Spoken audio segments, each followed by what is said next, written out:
Luxury jumps on a Boeing jet, leaves behind a family, no regrets. He's got a birthday, I'm your old Shanghai. Eyes are on Mrs. Lai, the reason why. While in Brisbane, the tears roll strong. Chinese whispers called him to Hong Kong. Pack up your bags and off you go. Leave behind the begging for the Luxuria show. Archie flies where the dragons soar to romance Mrs. Lai until his balls are sore.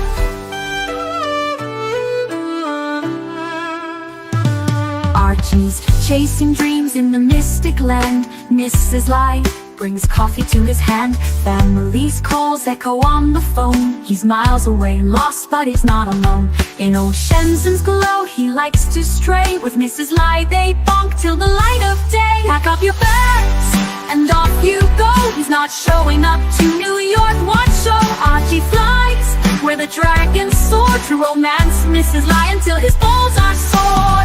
Though the tears roll down in Brisbane town, Archie's 3-inch dick flops all around. Celebrations in the neon night, forgetting home he's chasing new Asian delights.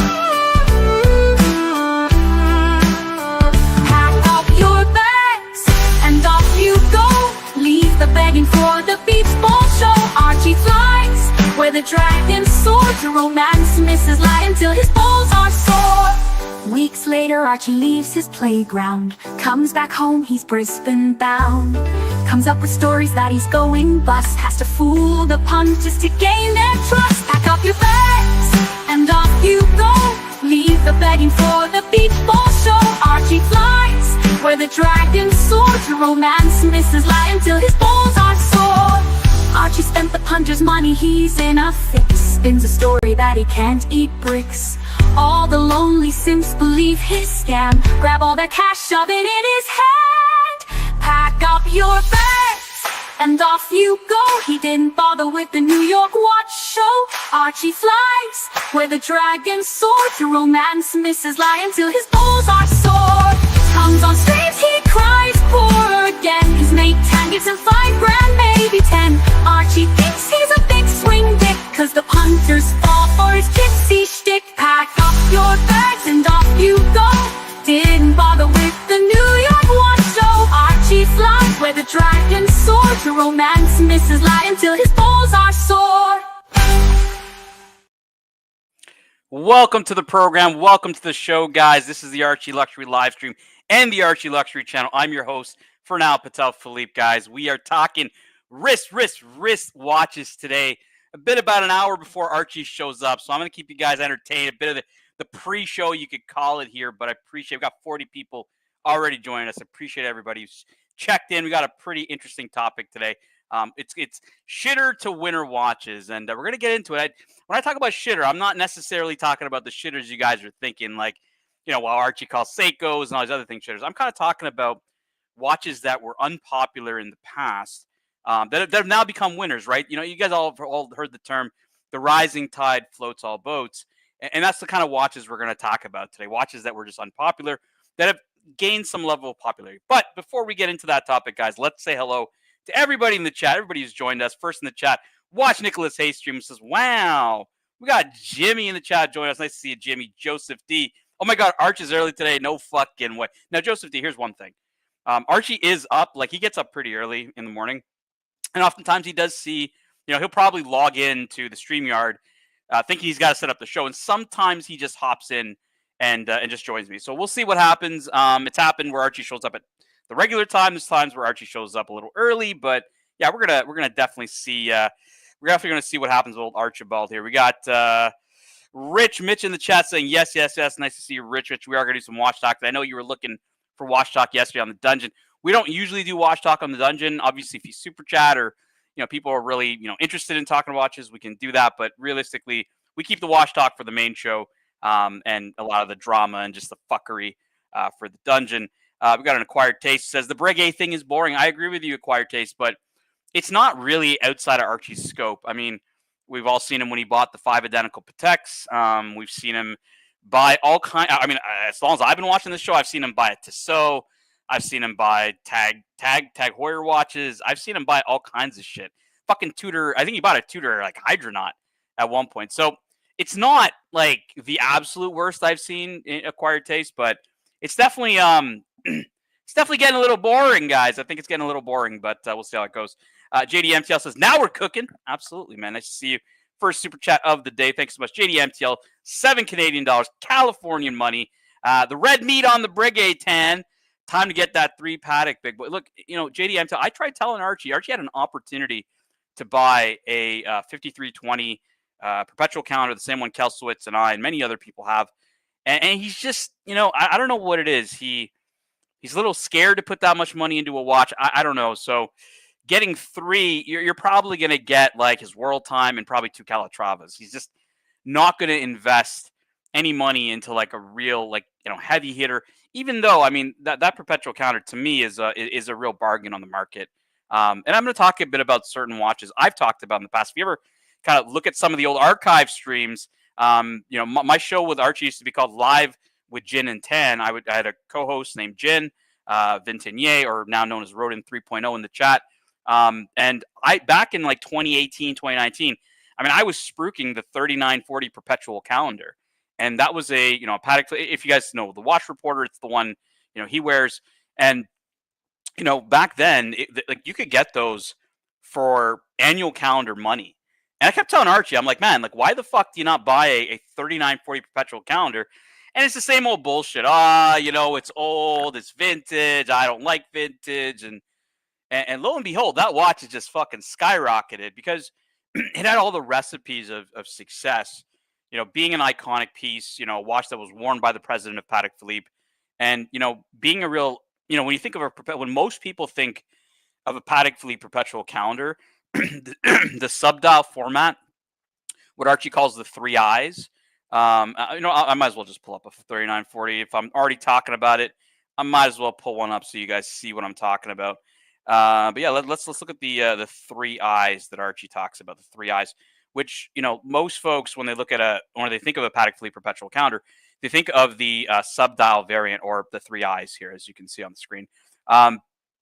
This watch, it was small and it's a 36 mil, but really had a lot of, it was a very iconic watch for its time. It was worn by the president. There's stories about, like, there's, Ben Clymer has one. Like, there was a lot going for this watch that, that showed it was a little undervalued. And really thinking about that watch, JDMTL, the 3940, gave me the idea to do this show. Obviously, this is a bit of a niche example, and I'm going to go through a couple of examples that are going to be, you guys are probably going to agree with me. Some of them you won't. I'm happy for you guys in the chat to obviously chime in. I'd love to hear what you guys think, but we're going to talk about the, shitter to winner watches today. Shitter to winner watches. Nice to see you. Pasta. We got one you see in the chat. The Only Tans. Nice to see you when you see it. Rich Mitch. Watch Talk. Yes, absolutely, man, absolutely. If I'm on the mainstream, Rich Mitch, I'm gonna do some watching. We got Jeff Trifaletti. Good day, friends. Good day, Jeff. We got Topster, McDonkey, Milgauss, which is coming back. I don't know, Topster. Like the Milgauss, and I would agree with you, Topster. This is probably an example of a shitter to winner watch. I mean, the Milgauss at one point in time was not a popular watch, and then it became popular. And there's many examples of this. We're gonna talk about tons of examples of it. Now, was the Milgauss a hype watch? No, I don't think so. But it gained in popularity in recent times. The rising tides were floating all boats. Everybody was gravitating to Rolex. And, when you looked at a watch like the Milgauss, it kind of defied logic. I was never a fan of this watch. And I kind of question whether it's going to come back, because just the name Milgauss or 1,000 Gauss, it's not even relevant. Right, I mentioned the Metas certified movements, Metas certified watches. I mean, those watches are, way more resistant than the Milgauss. So I just don't see where it fits in, Topster, without changing the name or without really changing the fundamentals of it.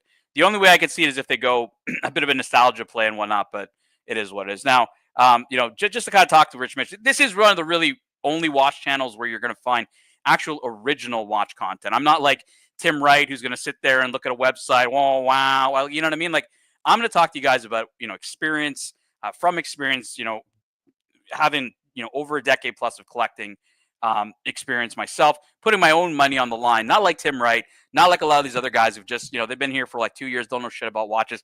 Tim on this channel couldn't even tell you what a 7750 movement was. You know what I mean? So Like, this is the only channel you're actually going to get fucking creative, original watch content. The shitter to winner watches.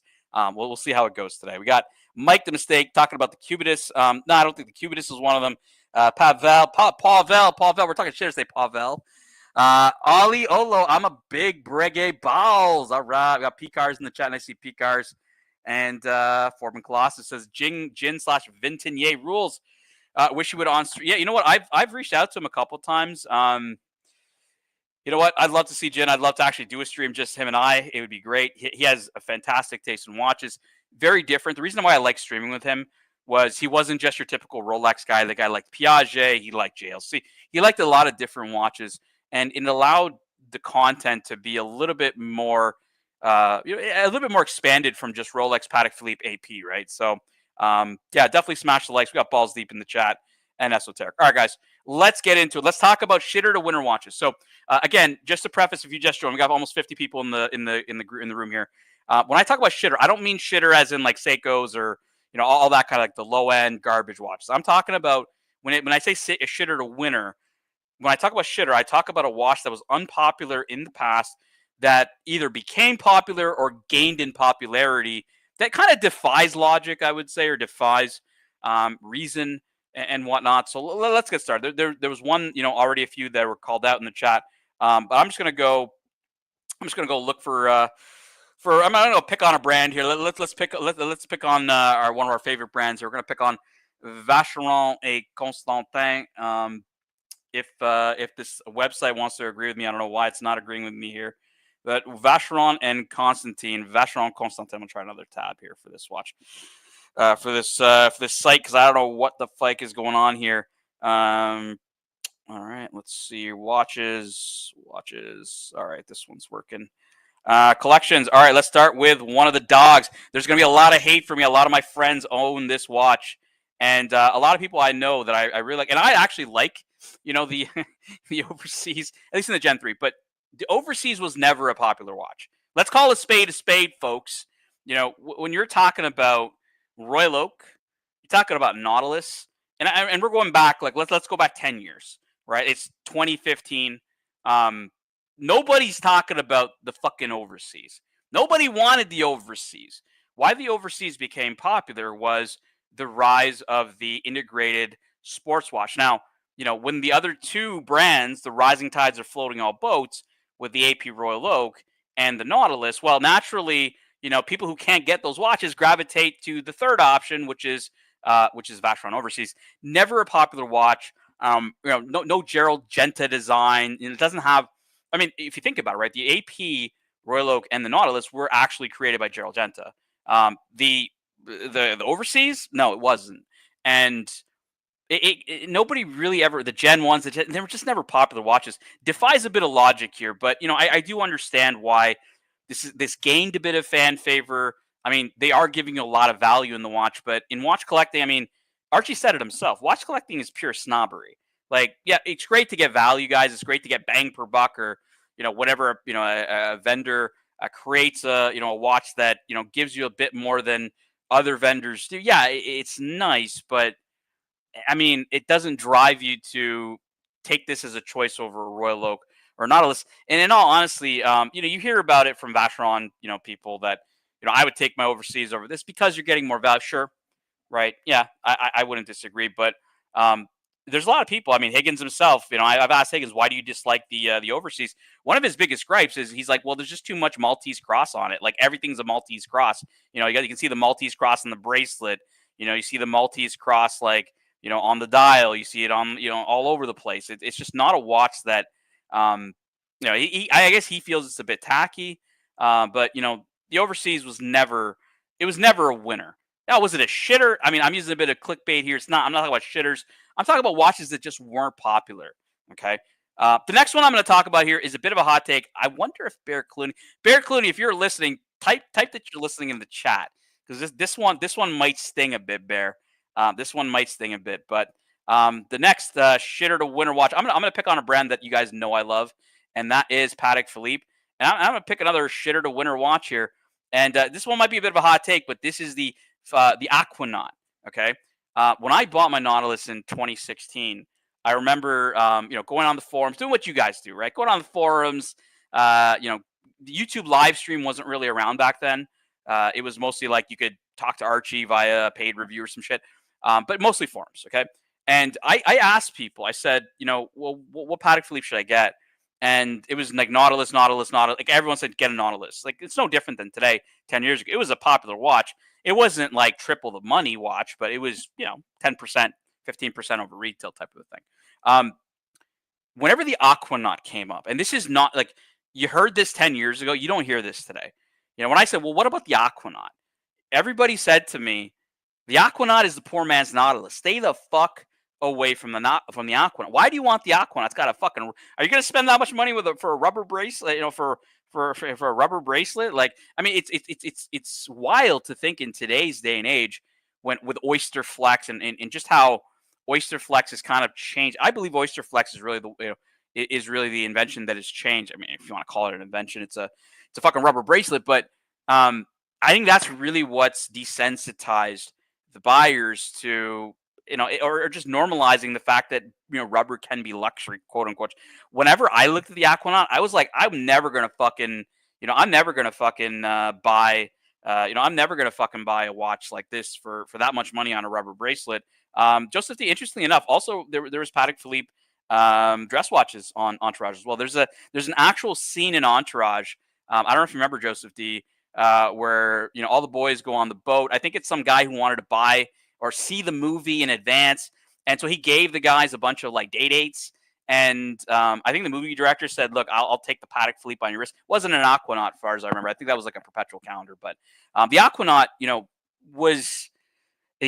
was never, it was never the popular watch. It was never a popular choice. Even the Nautilus, you guys hear, that was a bit before my time when the Nautilus wasn't popular. But the Aquanaut back then, now you never hear that today, right? That's why I said I hope Pierre Clooney's watching, because this one might stab him a bit in the heart.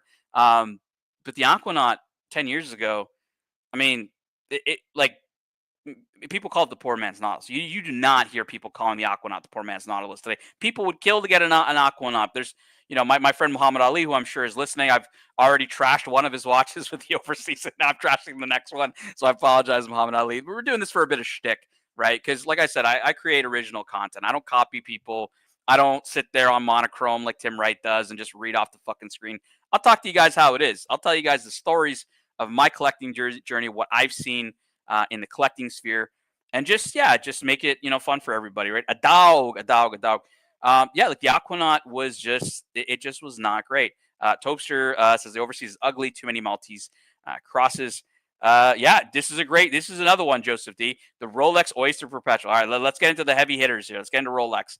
I think we got about 60 people in the room. I didn't want to talk Rolex until we got into having a few people in the mix here. But yeah, I think the Rolex Oyster Perpetual was definitely an example of a watch that was never popular and just got this random level of popularity. What's going on, Roy? How you doing, man? You're on mute, Roy.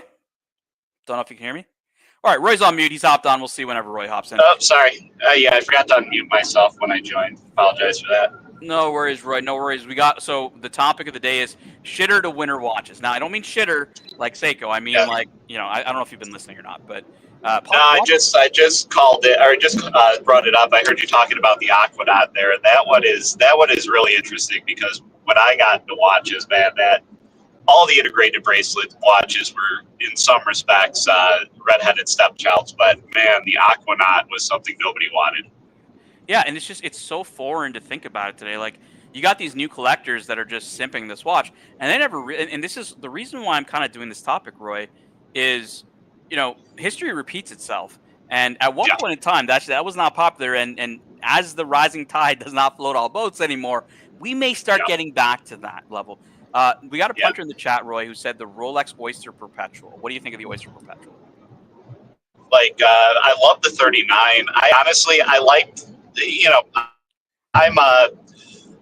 I'm very particular about dials and colors and things, so I really love the red grape on the 39. None of the colors on the new one really resonated with me that much. So yeah, hey, I think it's a fair point, right? Like the Let me pull up a Rolex Oyster Perpetual. Let's pull up the Tiffany, because obviously, I'm just gonna pull up the 36 just to be, just to make it easy here.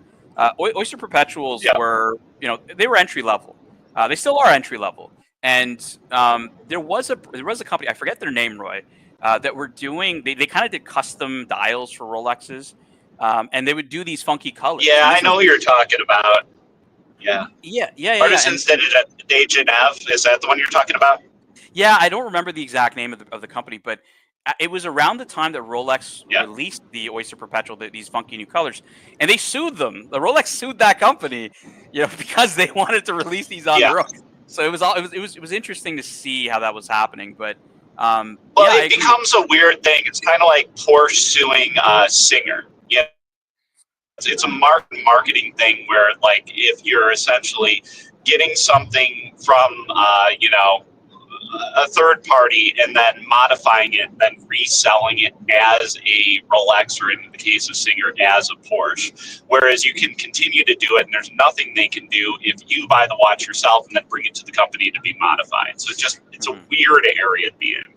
Yeah, absolutely. We got a super chat here from our good friend in Ireland, Jeremy Kearney, €2.50. Any Grand Seiko that you think are winners? So when I'm talking about winners, Jeremy, we're talking about popularity or popular watches. I mean, there's a lot of Grand Seikos that are popular, right? We're not talking monetary value, monetary gains, or whatever. We're talking about popularity people like, right? Seiko Snowflake, Grand Seiko Snowflake is one of them. Peacock is one of them. Those are still very popular watches. People like them. The Birch watches are popular with Grand Seiko. There's a lot of unpopular models with them, but, I mean, you could think off the top of your head. Off the top of my head, those are the ones I think are winners. I like the Snowflake. I've always liked the Snowflake, but I like the OG version. I like it when it had the Seiko Grand Seiko, just because it's different. People never liked it back in the day, Roy, when it had Seiko Grand Seiko. Well, Grand Seiko still has a massive catalog. If you go onto their website and you just scroll and you scroll and you scroll, and I mean, they're like Omega in that you have a couple models here and there that drive the narrative for the brand, and so many of these things just leave you scratching your head a bit. Yeah, absolutely. I think you're spot on, Roy. We got a couple comments here. I just want to get to them. 8K, what will the winner to shitter watch? What will be a winner to a shitter watch, right? So this is kind of going in the reverse here, where it's a winner today and it's going to be not as popular, right? Let's talk some Rolex, Roy. One of the shitter to winner watches was the Platona. That watch sat in cases forever. Oh yeah, I remember when it came. Large Rolex AD, and I mean, they were unmovable. We would go in there and play with them, and then put them back, and I mean, they would just sit in the case, same watch for years. Watch you are. Salut, bonjour. Hey, morning or evening, rather. I don't know. It's evening for you, man. Nice to see you. Nice to hear from you. I'm happy you're on, man. Archie was talking. He's like, hey, do you know Watcher? I'm like, yeah, he's in Switzerland. He watches the show. Do I know him? I hopped on the show the other day, and I wanted to send him an email with my contacts and pass on to Keslow, but he couldn't give a flying fuck. And he drop Watcher, drop it in the private chat. I talk to Keslow every day. So how does it? You got to walk me through this. How does it work? In StreamYard, you can see on the right hand side it says private chat. Yeah. If you put it there, it won't go into the stream. It'll just be like only you, yourself, myself, and Roy can see it. Okay. Can I just forward you an email? Is that? You know what? I'll put my email in the private chat, and then you can email me. Yeah. Okay? Sorry for making it complicated, man. Pas de problème. Let's. There we go. There we go. All right, we got a question here from Sturdy Danny. So this is an interesting one, Sturdy Danny, because this is a watch I was thinking about on the shitter to winner list. So Danny's asking me, Tan, which Rolex do you think is better? The 16622, Roy. I think you're driving, so I don't know if you can see the screen. That is a Yachtmaster. It's the Platinum Yachtmaster. It's a Platinum dial Yachtmaster. Yeah, I still don't think those are appreciated. I don't think that qualifies as shitter to winner because I don't think it's ever gotten to winner category. Or the 1604. So let's answer Danny's question first. Roy, do you prefer the Yachtmaster? This is with a date versus a no date sub, basically. So, I mean, they're as horses for courses. They're two different things. I really like the platinum bezel Yachtmasters. Specifically, I like the one with the cyan accents. I prefer that more than the one with the red. I agree. But I think it's a great watch. If I was picking that over a no date sub, to me, they're two different things. You know, if I was only going to keep one, I'd probably keep the Yachtmaster. Honestly, I'd rather have it without the date. I like the no date part of the sub better, but there's something about that platinum bezel and the that sort of monotone aspect with just a little bit of pop of color. I love it. So. Yeah, and he specifically wrote here 14060. He didn't write 114060. So this is pre-ceramic. I'm gonna go 14060, Danny. I'm gonna go with the two-liner. Two-liner's a bit different. I like the 5513. I like the two-liner no date subs. So I'm gonna go 14060 for this one. And Watch You Are. I don't know if you're still. What would you take, Watcher? Would you take the Yachtmaster? Or would you take the no date sub? No date sub all day. No date sub from our boy in Switzerland, guys. All right. But this. So Roy was saying, I don't think this is a shitter to winner. Maybe not this specific watch, Roy, but I think the Yachtmaster 1 is definitely a shitter to winner. There's a lot more popularity with the Oyster Flex Yachtmaster, obviously with the Yachtmaster. And I almost consider that a different thing, though. You know what I mean? Because the popularity that those on the Oyster Flex have gotten has not translated at all to the other ones. It might have. It might not have, right? But it still doesn't change the fact that we're talking about a pretty defunct lineup in the Yachtmaster that really has gotten a bit of life shot into its arm, and I do feel that that's one of them that had a bit of resurgence. And I also feel that there is a bit of risk on having a Yachtmaster because, just kind of even oftentimes and this is why I pulled up Danny's comment, because it's such a good one, because oftentimes people compare it to the sub. And I think over time, people are just going to want to sub. The Yachtmaster is maybe popular today. I just can't see it being popular forever, right? Like, and I think that's the biggest issue with putting the sub on an Oyster Flex is because now you're cutting into that Yachtmaster market. You made the Yachtmaster a thing because of the Oyster Flex. All right, Watch You Are. I'm gonna give you this question here. Shitter to winner. What was a watch that was unpopular, in the past that has gained some popularity? It doesn't have to be a hype watch, but gained some popularity. What do you think is one of those watches? Well, most of the, 6263 Paul Newmans in general, they were shitter watches back then, right? I don't know if that qualifies. Absolutely. Pull it up. And then, the first Royal Oak, the 5402, took a while also to really, become popular. And then, that's interesting, Watch You Are, because AP says they tell a different story. It's they say the Italian market and stuff, or it's a fascinating story. If you ever go to AP's website, I don't know if they still have it up there, but they had this whole history section, and it was fascinating because they have a ton of detail in there. Essentially, what they said was, the whole story of Baselworld in 1972, where AP releases the Royal Oak at Basel, and there's that story about people were congratulating them to their face and then saying they're going to be out of business in 6 months behind their back. AP actually claims that that wasn't the case, and they claim that the 5402 was popular right off the rip, given the fact that that's how quickly they moved into just going deeper into that lineup. Like, it's not like they waited till the 80s. They kept really going into that lineup from 72 into the mid to late 70s. Well, I don't have the facts together, but I think what I recall is that the reason they came up with the watch is I think they got a request from some Italian dealers that said they would be interested in a high-end or luxury sports watch, and I think then they developed it. And I'll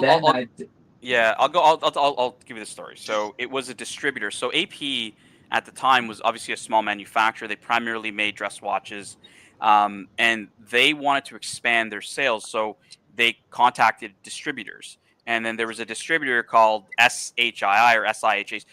It's similar to the show SIHH or whatever the name.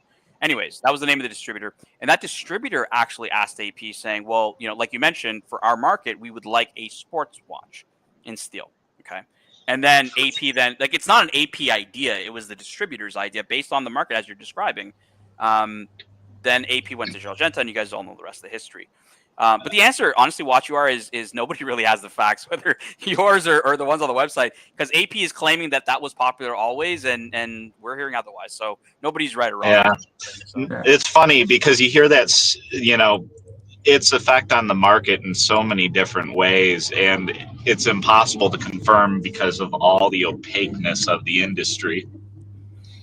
Absolutely. I'm going to pull up one here, Roy, and Watch Here. Let me know what you guys think of this one. If this was a shitter to winner category. All right. I'm just going to leave it on the screen. Nope. It's never been a winner. It's the profits. I think, yeah, Watch Collector. Nice to see you, sir. I am all good. During the TPG era of YouTube, I don't know if you guys remember him spruiking a lot. I wasn't really around back then, but I would see people's interest increase in the GP Laureato. For a period of time, people were, they were. This was a dog, man. Nobody ever fucking wanted a Laureato. The thing with the Laureato is it's just, when you see it in person, it's a well-made watch. The case is nice. The bracelet is nice. It's not at the level of a Royal Oak. The dial is not at the level of a Royal Oak. It's obviously a derivative design that doesn't really offer anything new, different, or better. And because of that, I just don't think that it ever really found a market, and it won't. What do you think, Watch You Are? I don't know if you're on mute or if you want to give some commentary. What do you think on this one?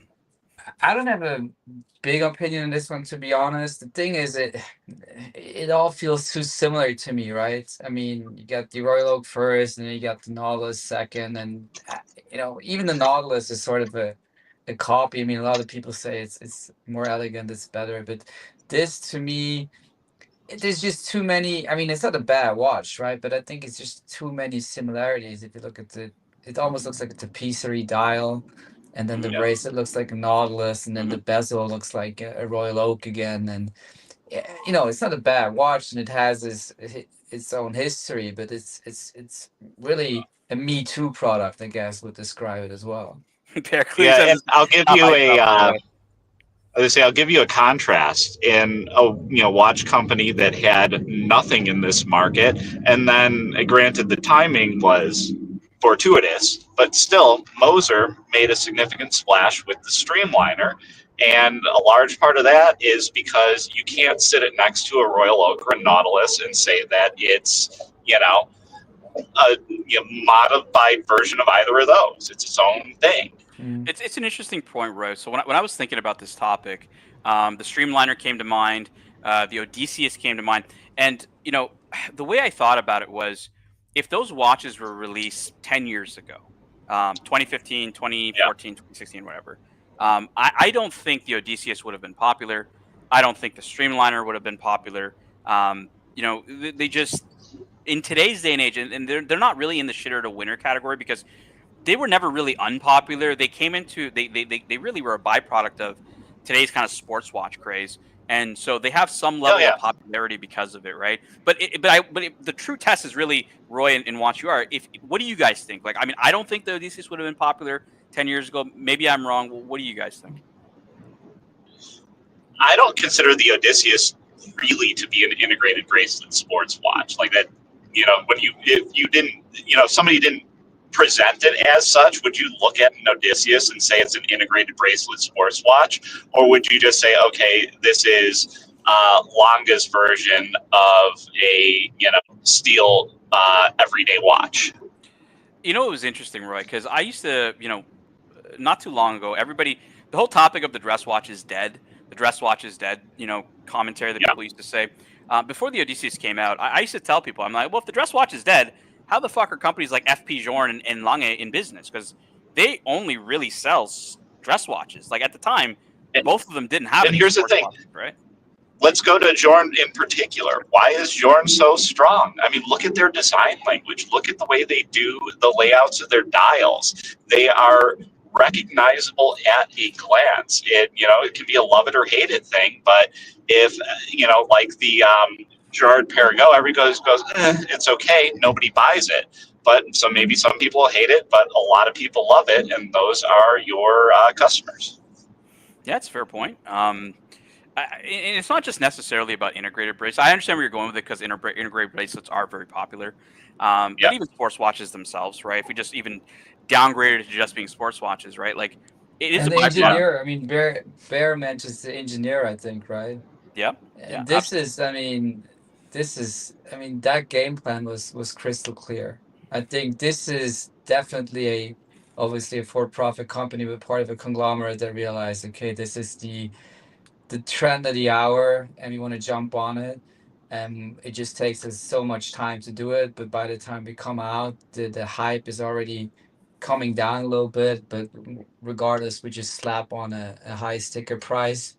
And I think, I mean, it's not a bad looking watch, right? But and particularly the titanium version is interesting, but I think it's just completely overpriced.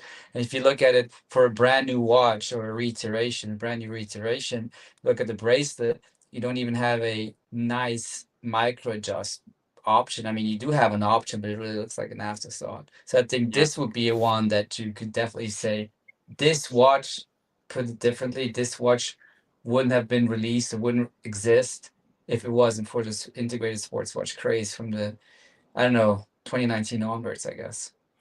Absolutely, absolutely. I'm gonna pull up the ingénieur here for Bear Clooney. I Sorry, Roy. gotta go, guys. Just want to quickly stop by and say hi, Tan. I sent you the email. I don't know whether Okay, you perfect. got it. Archie didn't get it. Hope you got it. Yeah, just give me And a second. anyway, you're going to be in Geneva anyway, right? Yeah, I got your message. I'm gonna be in Geneva, so I'll Cool. get So the we'll link up. yeah, man. I'll get your info to Kesselwitz as well, and yeah, man. Keep in touch. We'll do that. Thank you. Bye, Roy. Nice to meet you that way, and speak soon, I guess. See you what you are. Nice to meet you. Have fun.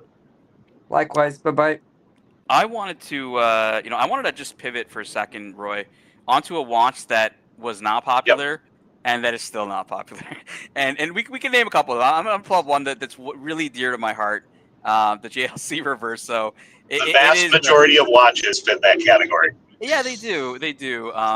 But some what we call icons, right? Like the JLC Reverso. Definitely an iconic watch. I love the Art Deco design. I think I've owned a Reverso. It's one of my favorite dress watches, and you know what? It's never really been popular, at least in modern times, and it's still not really popular in modern times. It never really, and it's not a sports watch. One of the things that I do think they have improved on is, like, I really love the tribute, the 1931s, but they just sit so flat across the wrist that they don't wear well or comfortably. I think that canting the lugs, like JLC has continued to do throughout that lineup, in order to give the watch a little bit of arc to sit nicer, is a good improvement. But I mean, it's a rectangular watch. It's always going to be a bit of a challenge, and you're not Cartier. Like, everybody understands Cartier. So they're never going to have an issue moving a volume of tanks. You have to explain to a non-watch person who JLC is and why they should care about a Reverso. Joseph D has given us some great suggestions in the chat. He says a guilty pleasure watch is a great topic. I'm going to just pivot onto guilty pleasure watch. I'm going to tell you a guilty pleasure watch. I got a good one that'll be controversial. Go first. All right, I'm going to go first. I'm going to say Panerai Luminor. Guilty pleasure watch for me. Not a lot of people like Pams. I love me. I got a Pam 48. I'm thinking the Pam 111 or Pam 005 or a Pam 112. I like the Etta movement Pams. I've owned a bunch of them. A lot of them have broke and then were super easy to fix. So yeah, I'm gonna go Pam. What about you? Were you gonna say Pam too? I don't know what you're gonna say. No. I like my Pam 48. I think 40 mil is a good size. It wears probably, I think, smaller than you would expect, even for like a 40 millimeter Panerai. So it's comfortable. And then obviously this is when you still have screws and lugs, so the strap changing is easy. So it's one of those things where Panerai gets, I think, rightly a bit of criticism because almost all their watches look the same.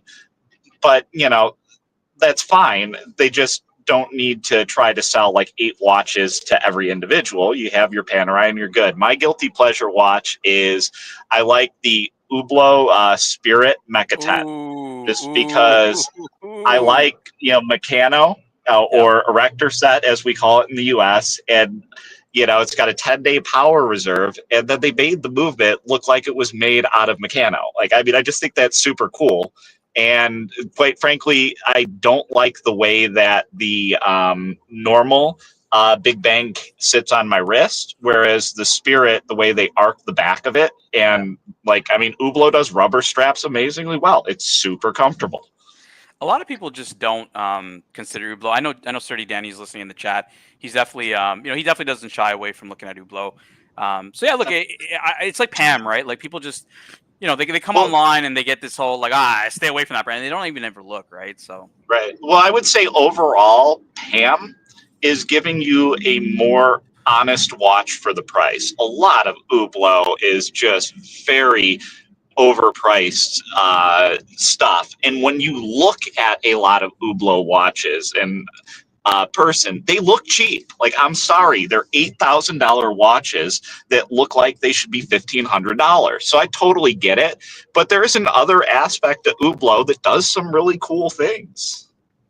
Yeah, I don't disagree with you, man. It's Hublot's a really that's a tough one. We should do a whole show just on Hublot, Roy, where you just piss off the entire chat. I think that would be great. That would be great content. There's a few people in the chat saying that their guilty pleasure watch are Tag Heuers, including Barry says my guilty pleasure is actually a brand, which is Tag Heuer. I mean, obviously a lot of folks like Monaco, but they're still fans of the Carrera. Bear has. They make a lot of good watches at a reasonable price. It's hard. Like, can you really hate on an Aqua Racer for the price? Is it, it's a relatively safe design. It's a well-made watch. You're never going to have a problem with it. You can always get it serviced. I mean, what's the deal here? Other than the snobbery inherent in the industry. It's all snobbery, right? It's the shopping mall watch that most people would consider as expensive.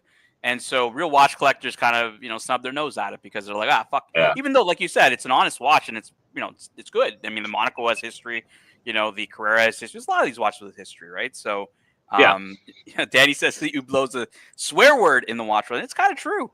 It's kind of true.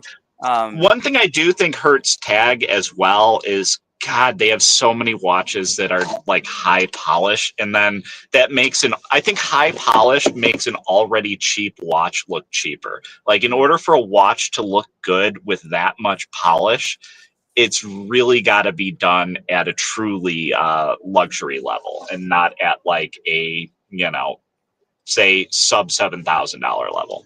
I agree with you 100%. Like, I think having too much high polish it can get real tacky real fucking quick. But it can look cheap. Yeah, but if you have it on a simple Calatrava, it'll look it'll look elegant, right? So, and even like the old what's it called? Blancpain 50 Fathoms on the bracelet, like in stainless. That's a lot of high polish, but there is a big difference between Blancpain's high polish and Tag's. Bear gets a lot of shit here, Roy. Just an FYI. Kelselwitz actually took over the title of, I think the worst purchase in the Archieverse. Bear had the title before, and Bear had purchased a Tag Heuer Tourbillon, which was a very controversial watch, not just in the Archieverse, but in the Swiss watch industry when it came out. I mean, Thierry Stern at Patek Philippe was fucking pissed because, they sell tourbillons at Patek and all these other brands for so much more money than they cost to create. And then you got Tag showing up with a, $15,000, $20,000 watch. And so Bear said, just to be clear, I have no respect for Terry Stern ever, standing on principle with anything, with how he's handled certain releases and stuff. And I'm not even talking about the Cubitus in the last few years. That guy is a transactional hypocrite as far as I'm concerned. Well, it's not even that, right? Even just what I just said, right? He was mad that Tag was producing a more affordable tourbillon. He was upset about it. And it's like, dude, let them do whatever the fuck they want to do. They're not your brand.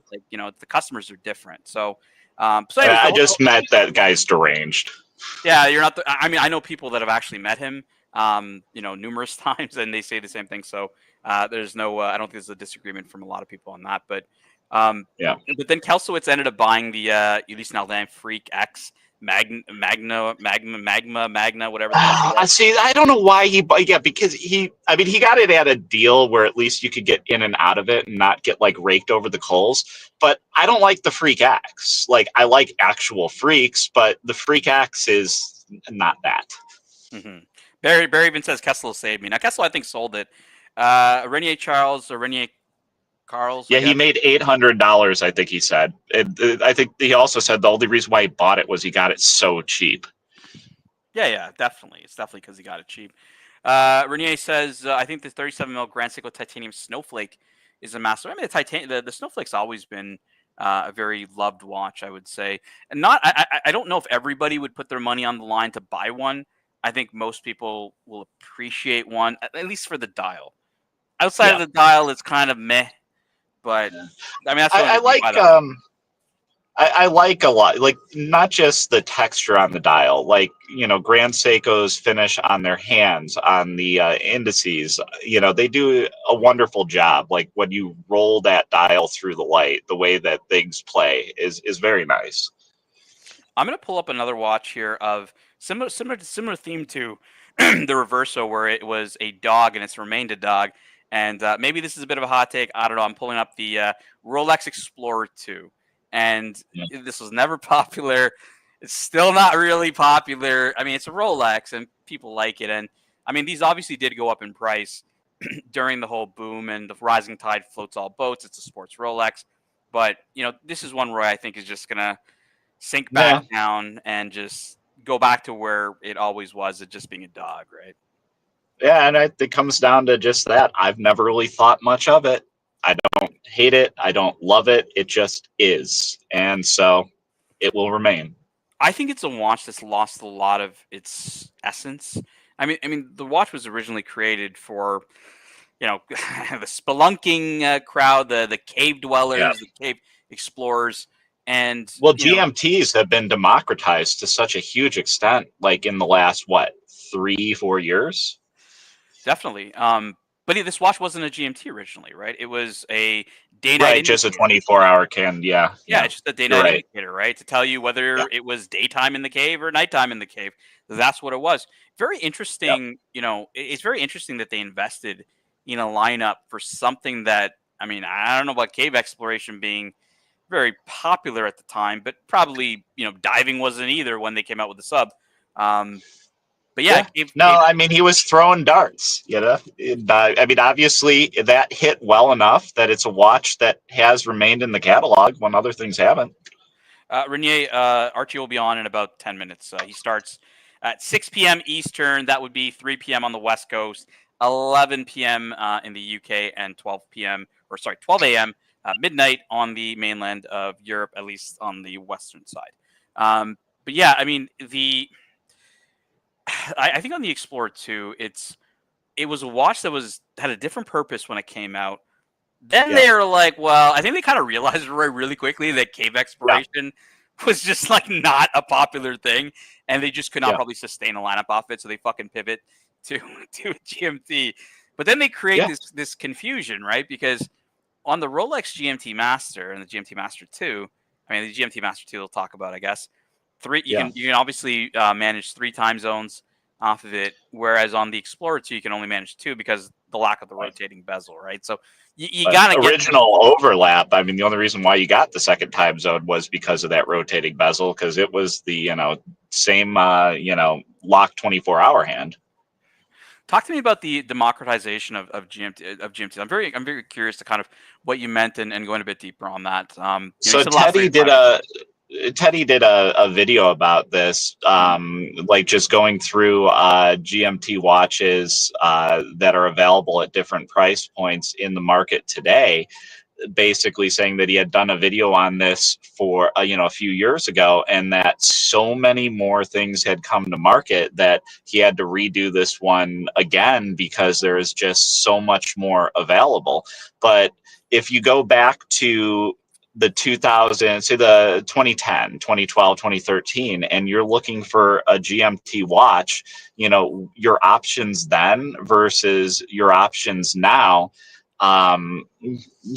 there's so many more things available down to price points in the hundreds of dollars. So that's what I mean by that is, especially if you go up into a few $1,000s, you don't just have one choice, you'd have a dozen.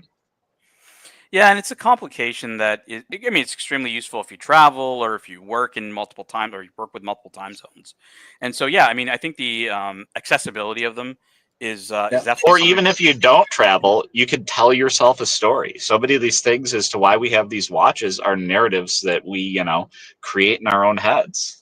Well, And as long as we enjoy it, that's an interesting point because that is pretty much why I bought my Patek Philippe World Time. Was I hated on the World Time forever, Roy? Like I really did, because I always kind of had the mantra of if I have a complication in the watch, it needs to be useful. It needs to yeah, be it needs to be functional, right? So perpetual calendar made sense to me. Chronograph to an extent made sense to me. A lot of these like GMT made sense, but World Time didn't because in the yeah, world time, it shows 24 principal time zones, but it doesn't account for daylight savings time. So, half of the year it's wrong. And oftentimes, or not often, but it does happen that cities, will change time zones. And, yeah. your world time could then become pretty much obsolete, I guess, when that happens. So when you said it's more than that, it's about a story. That's exactly why I bought what I found was cool about it. So I ended up kind of going on faith buying the watch, and Yeah. rather than worry about having to know the exact time, if, for example, in Bangkok, when a lot of our friends, Jamie Opulence, Mental Jock, Marcelo, Archie, Lux, when they were in Bangkok, right, like being able to see those cities on the ring can bring back memories. You can think of people that are in those time zones. My friends in London, like Muhammad Ali. When I look at London, I think of people that I know and all the good memories I had with them. So that really is the essence of the world time. Is Yeah. it's the love of travel. It's the world, seeing the world really at your fingertips when you're looking at it, on the wrist and stuff like that. So And that's a hot to not watch too, because if you go back 20 years, a Cloisonne World Time would have been one of your hardest watches to get from Patek. it's still pretty tough. Like for example, the 5231, the current Cloisonne World Time, that's a rare Yeah. handcrafts model. So you really need to they need to offer it to you on that But one. it's not. I guess I'm looking at it from a wider appreciation standpoint. Like I still honestly believe that today, if you walked in there, you would have an easier time getting that than a 5811, Oh yeah, for sure. I'd say it's definitely below the 5811 in that sense. But I mean, those which hold is really ridiculous. they're holding pretty good value, right? Like some of these watches, like the Cloisonne dial, hold really good value because they're very limited by design. They are loved. The standard world times are not as much. Even though I like No, Guilloche dials. For me, having a Guilloche dial also gives it that piece unique vibe because my dial would be not the same as somebody else's because it's hand done. But again, how do you it's feel about this stamped guilloche that Patek is bringing across their Oh, lineup? I think it's stupid, right? They went from so I own the 5230, which is the previous gen, and then when they went to the 5330, they put the stamp dial, and I'm like, what the fuck? Like Yeah, that was the beauty of it was you had the gear, and it started all the way in the 5110 when they kind of brought the world time back in 2000. It had it drives me crazy. it's wild, but again, it's the buyer, right? Like today's buyer may not. I mean, Patek may look at it saying, "Well, they're not appreciating that to the same extent that others will," and it becomes about a different reason for people to buy those watches. I guess I don't know, which is not a good thing. But Look, well, I mean, I think it's sort of like with the way the games that you have to play to get things. I think it's short sighted. It's a money grab for them now. Would it really cost them anything on their bottom line to make that an actual guilloche dial and put it in the watch? And if they just increased for the cost of the guilloche dial and they didn't add a any kind of surcharge on top of that for increased mhm. profit for them, would that stop somebody from buying one at a boutique? No. But does it harm the image of the brand in the long term when maybe Patek isn't front of mind anymore in 20 years and we're looking back at this era going, look at these stamped dials on these watches, what were they thinking? Yeah, I pulled up the 5330 here for everybody to see what Roy and I are discussing here on the stamped dial. This isn't new to this. I mean, they had it in the 5935A, which is the world time chronograph. Was it World Time Chronograph? World Time Chronograph.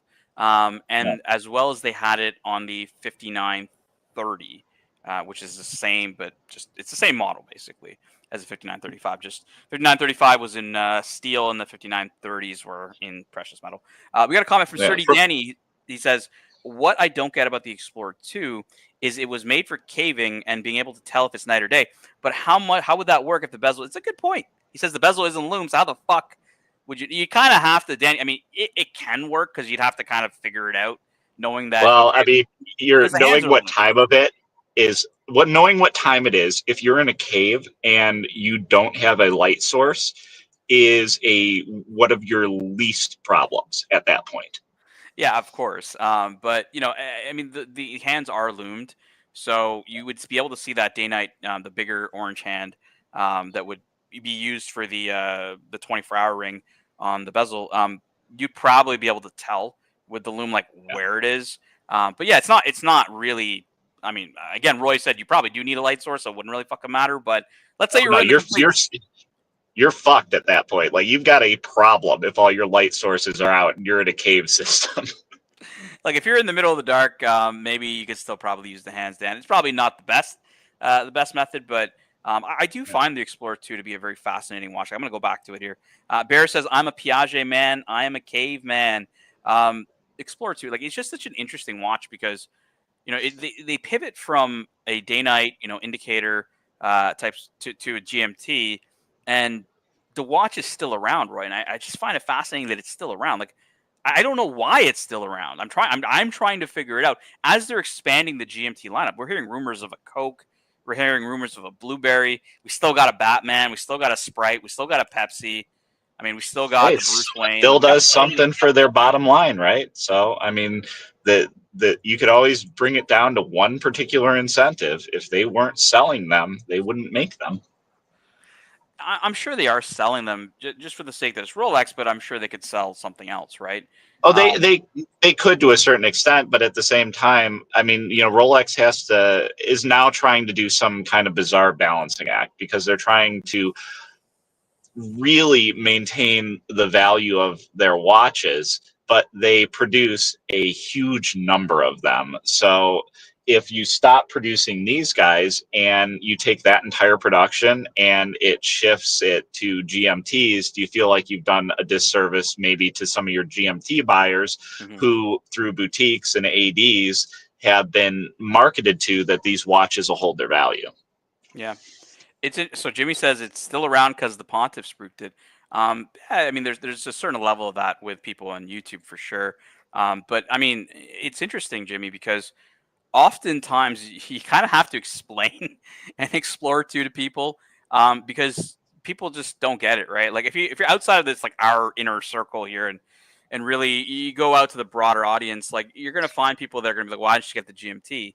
And you really end up having to, or people kind of look down on it, saying, "Well, you know, it's kind of the poor man's GMT and whatnot." And to me, it's just always been a strange one, Roy, of why they kept it around.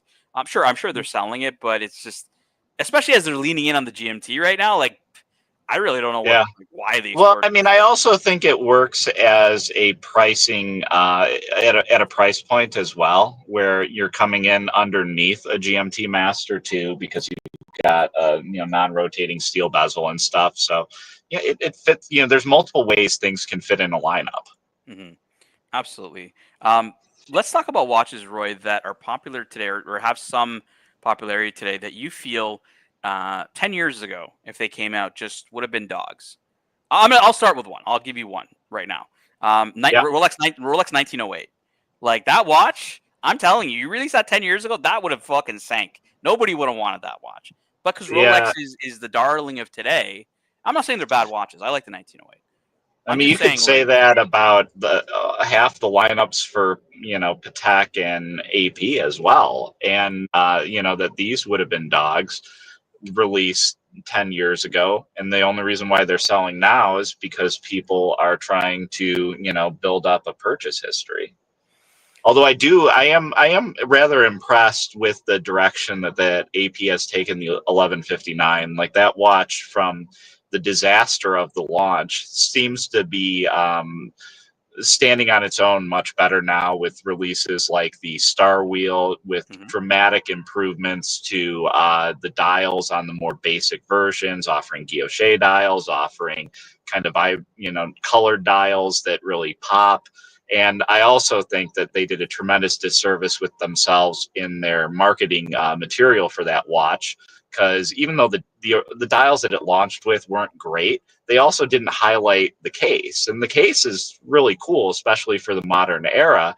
It's got the evacuated lugs. It's kind of got the octagon in the case band, and it's got convex sapphire, and you didn't see any of that stuff in the marketing material when the watch launched. Archie Luxury, rapid fire. Okay.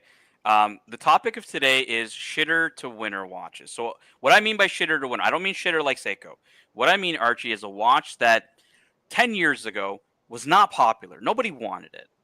Today, it's a winner. It's popular, right? It doesn't have to be hyped, but it's popular.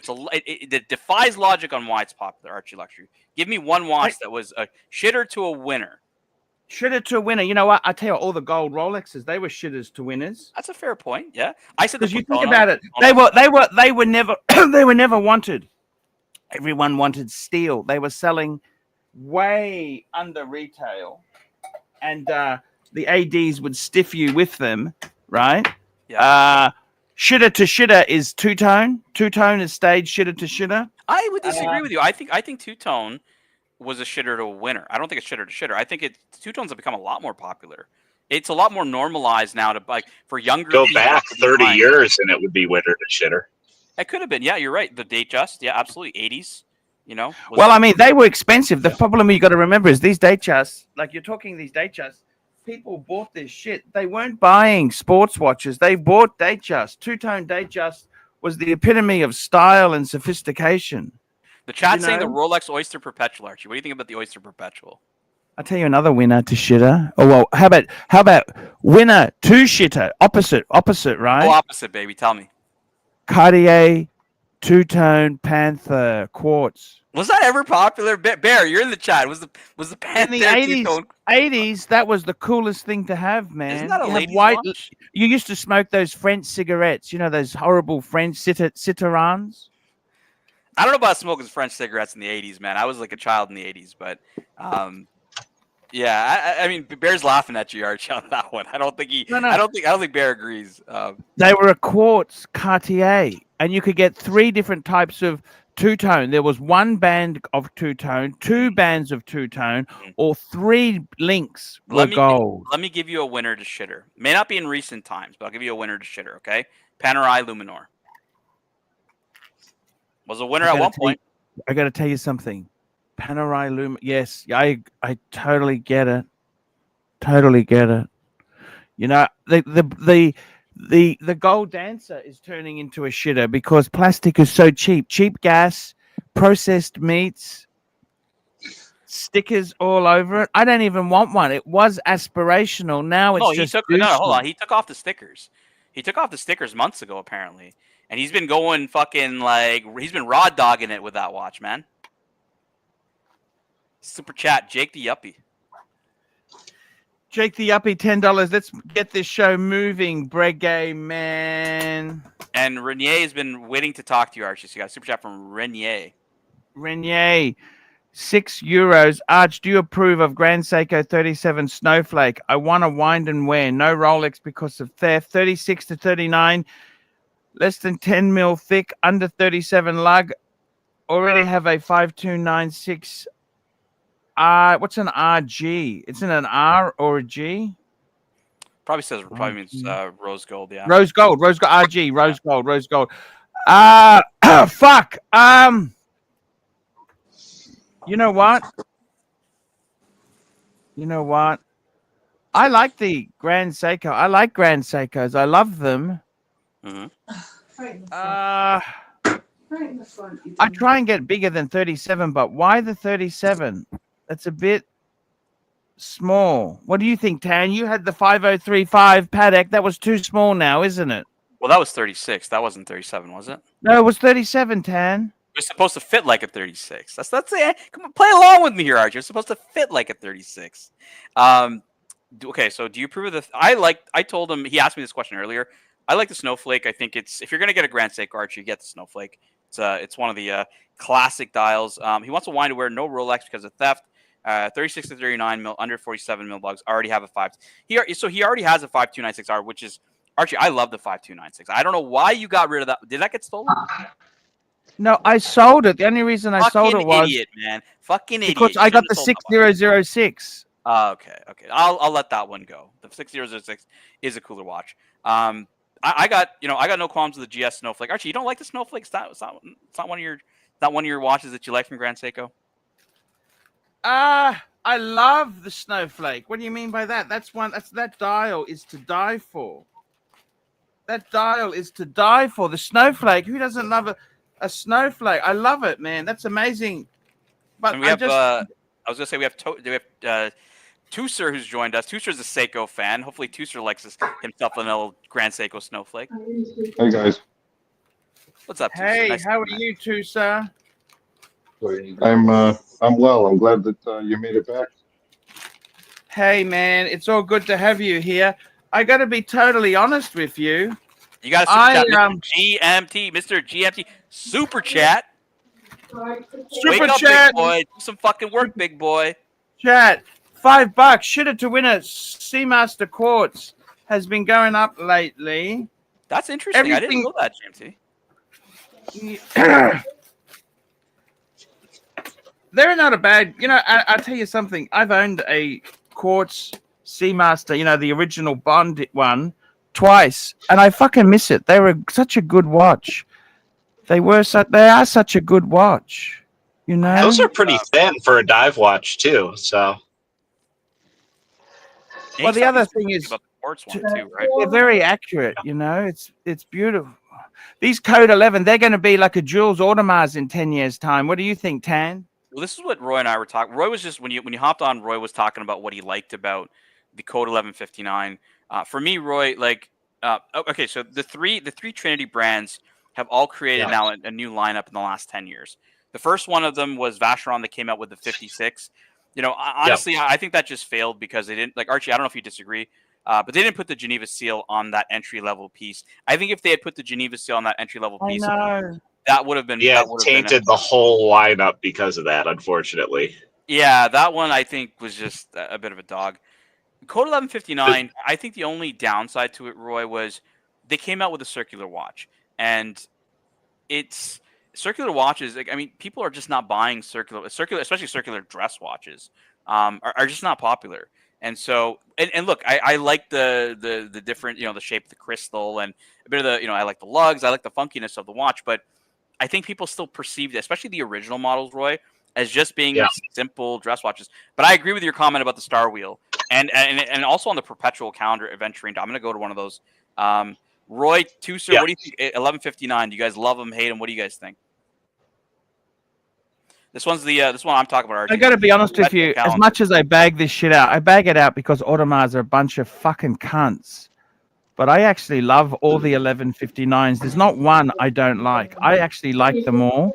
And I got to tell you, I don't understand why they didn't get the Geneva seal. Like, it's the same as Vacheron on the 56. You know the 56? No, that's what I was talking about.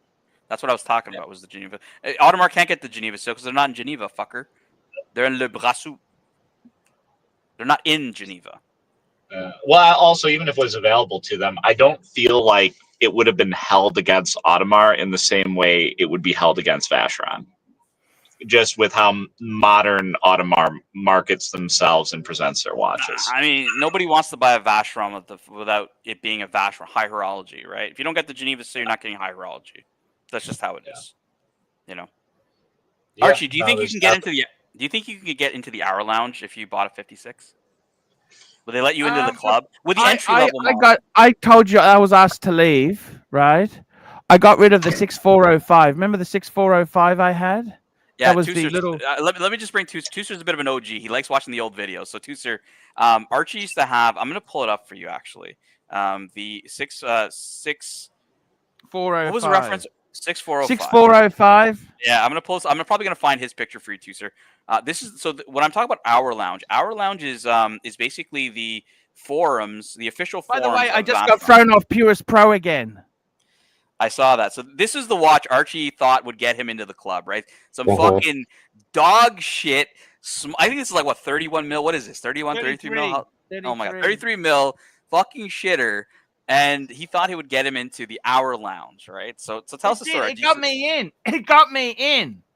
And briefly got you in, and then swiftly got you booted. How long did that take? Oh, it was a beautiful watch. It was absolutely. It's just too small. It's just too small. It's 33 mil. It's a different era, Tan. Different era. Archie then proceeded, by the way, too, sir, because even these watches weren't popular when he bought these, like, I don't know, 20 years ago.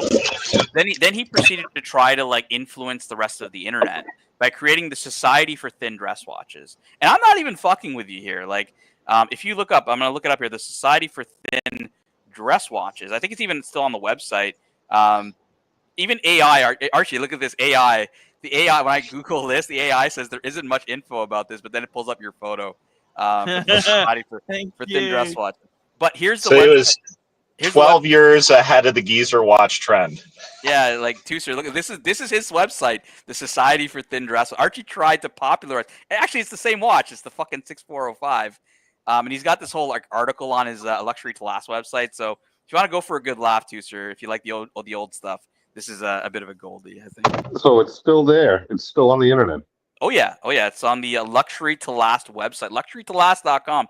If you go to Luxury to Last, guys, Archie's got a ton of stuff on Luxury to Last. Let me just go back to the main page, Archie, for you. It's funny because I was not that. Yeah, I was there not that long ago. He has a lot of old stuff, even where you can order things that can't be ordered anymore because he doesn't offer those particular services. But I think I know what you're talking about. Yeah, the website's still up, man. Look at this, Archie. How the fuck did you sell this watch, man? How did you sell this watch? What is wrong with you, Archie? Well, I got to look, and you know the thing is as well. It gets worse. I also sold it with this Mont Blanc pen. Did you know that? That's where Monty went. The original. Isn't that a Monte Grappa? Yeah. Because I had this before. You know, I had this pen before. Was it? So did you sell this to somebody in Singers? Where'd you sell this? Singers. Yeah. It's actually an Indian guy in Singers. Okay.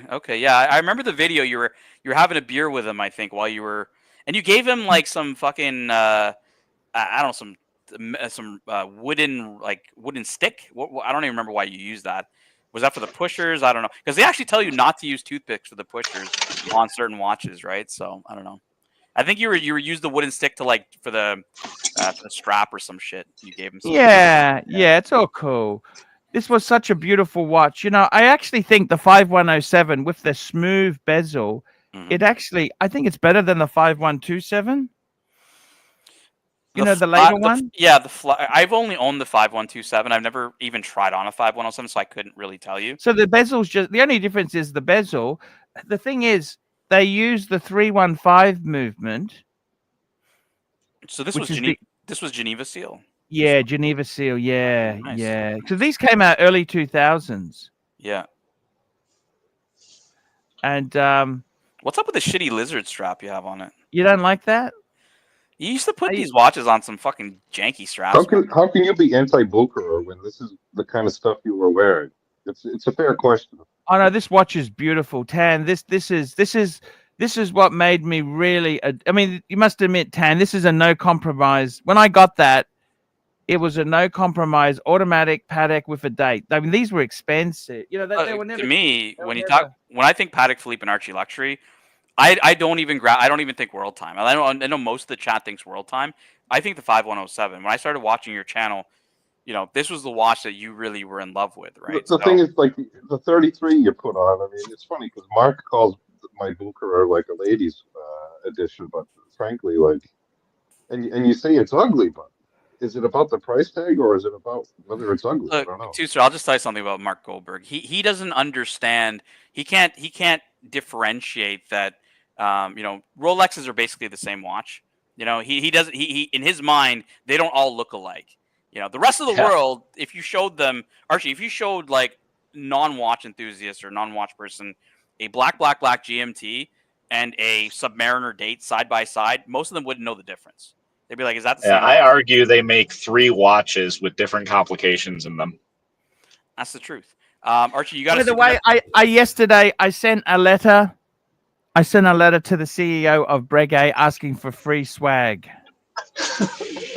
Of course. Well, look. And what was their reply? Or maybe there No. was. I just posted. I posted. It was a physical letter, handwritten letter, and what I did was I also included some pics because I want to show them I'm a serious Breguet. I put that photo in. Oh, you sent the one with a NATO strap? Are you fucking serious? No, I sent a couple. That one.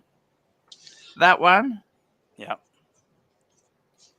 I also Okay, sent. so this is when the cease and desist is going to come through. I sent him. No, this I was one. going to say, Archie, did you run the letter by anybody else first? Not for content, but for legibility? Will he be able to read it? And I also sent him that one there. It's all right. It's been 6 years since LV watch Archie's been rolls. to court. They're and I also sent him that photo there. Look at that. Nice. Very nice. Archie, I got to drop, but you do have a super chat. You got. I want to get free swag. Can you do the super chat on the screen? I got to drop. But you got super chat $10 from AD. Super chat. AD never calling $10. Archie looks alive, but his armpits smell like shit. 3 people on the flight asked to be reseated. Nice one, Arch. Great flight. Thank you so much there.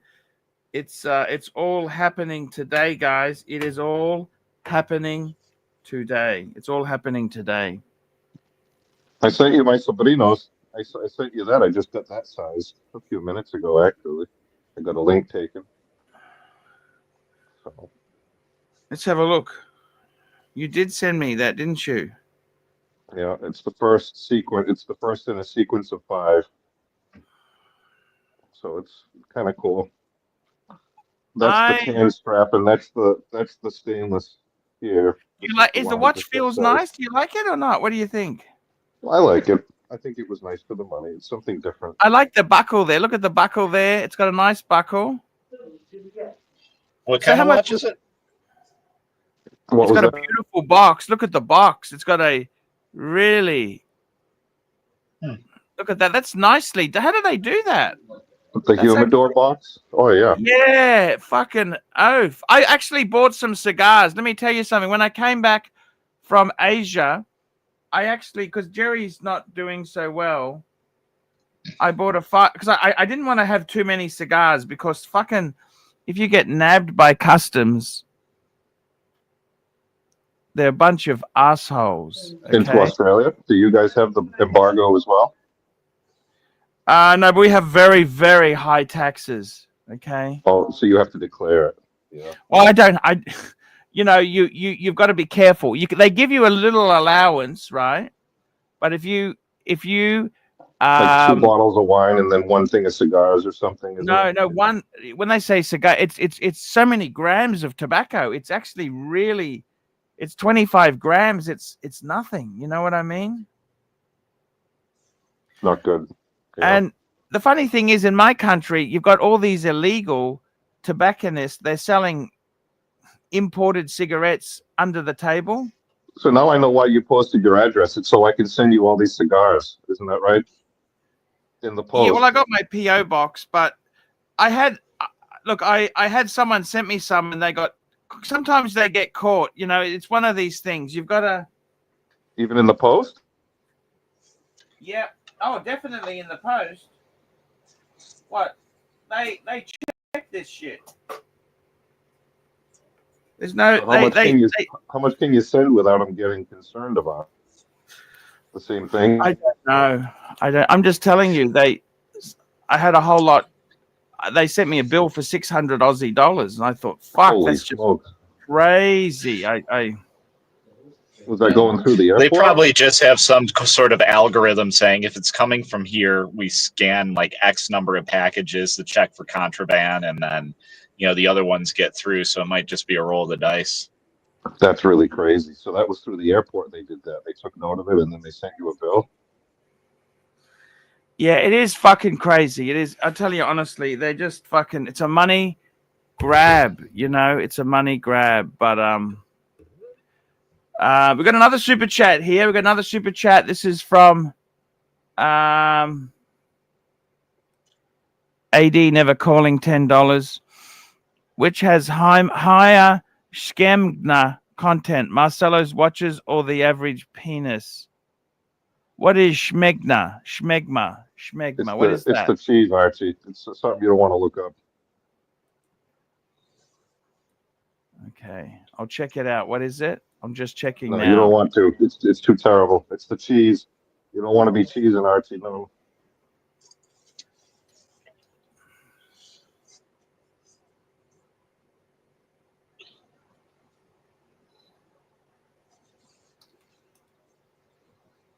You're gonna look it up anyway, Oh, Archie. I see. Yeah, get you. Yes, fair point. Yeah, get you. Patel Philippe, $5. AC3, give us your top three guilty pleasure watches. Actually, I used to love years ago a Cartier. Used to love a Cartier called a Cartier. It was a Cartier Must. It's a little circular watch that I fucking loved, and it's gold plated. It's fucking quartz. It's everything I hate in a watch, but I just love them. And I had Do you one have any years quartz ago. right now? Do you have Sorry? any in the collection? Do you have any quartz in the collection now? No, nothing. Once in a while, you make an exception, don't you?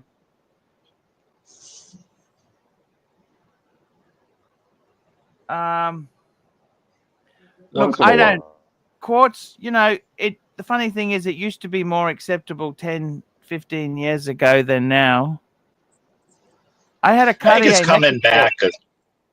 back. I think it's coming back to a certain, respect with Grand Seiko and with people appreciating, some of the lower end Cartier tanks and stuff just for the design, even though they come with quartz movements. I think if you got a good enough deal, you'd make an exception. Or if it were a gift to a lady. Yeah. It's, I got to tell you, I'm very proud to be having three. I think I got to be honest with you. Breguet itself, I think, is one of the absolute, they honestly were they're such a cool brand, really. I think if you want bang per buck with a prestige history and everything like that, I don't think you can go past Breguet. I really don't. I think there's such good vibe there with that watch. The watch has such a good. If the solid gold dancer has been ruined for you, are you going to try to get another Breguet then? I'll be honest with you. I don't have the funds at the moment to buy anything in gold. I don't have the funds. Okay. The solid gold dancer was actually aspirational. I really thought, but it's just ruined. I mean, you know how something can be really cool, then you look back on it and think, oh, fuck, no. Well, you've already had one too, so it's not like an itch that you've never scratched. You'll never get rid of the Panerai. You'll always have one of those. That's my opinion. I tell you what I did get in. I got some Panerai straps. I got a strap in. I like discount straps. For me, this How much just is arrived. discount, though? That's the question. What's the discount on it? Look at that. What do you think of that nice blue? Is that blue strap cool or what? Is it a factory strap or did you have it made for? No, it's just aftermarket. Fuck. I'm not. It's just an aftermarket strap I can put on, okay? Okay. Yeah. You know what I mean? It's just have some fun, Yeah. Did Theo and Harris ever respond? Are they going to send you some straps? He gave me them at cost, but they're still fucking expensive. Gotcha. So I'm I just got to,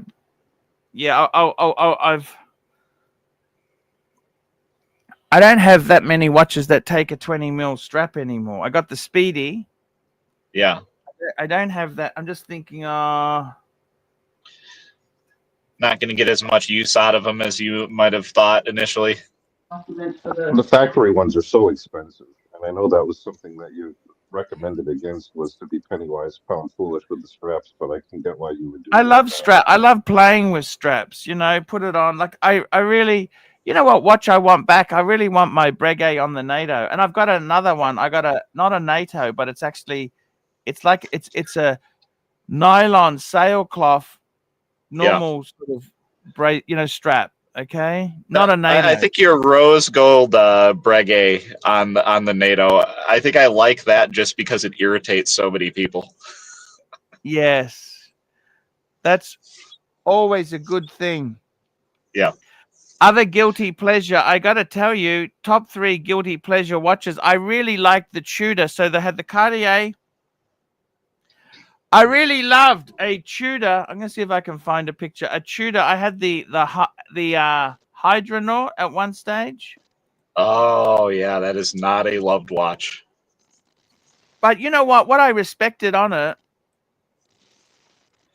I think the design is really of the era. So I think that's just one of those things where if you weren't into it at the time, it's hard to get into it coming from, modern.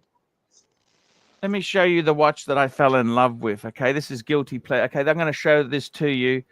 I thought this was so chic. I wanted this watch so badly. Tell me what you think. You guys are probably going to hate it, but there we go. Let's have a look. Here we go. Look at that. Except I wanted it. Okay, so they do it in yellow gold. I liked it like white gold. And I thought that was so... Is that white gold? Yeah, white gold. It's gold plated. It's actually, because the musty card, it's quartz. It's got everything against it. Quartz, gold plated, and it's 33 mils. Okay, but I just loved it. I don't know why. It had a steel deployant buckle. Yeah. I love that. I don't know why. I love that fucking watch so much. I own this watch. The proportions of that bezel would drive me crazy. And actually, mine had it's a scratch magnet too. I had a big scratch on mine as well. Besides the gold, the solid gold, the one that you fell out of love with, I'm sure there's others that you've kind of had the same sentiment. Have there been other watches that you've sort of fallen out of infatuation or fallen out of love with? I've got to give you one more one that I love. So I actually got to tell you, I fell in love with the Tudor. I had the Hydronaut. I think I had the 2. I'll show you.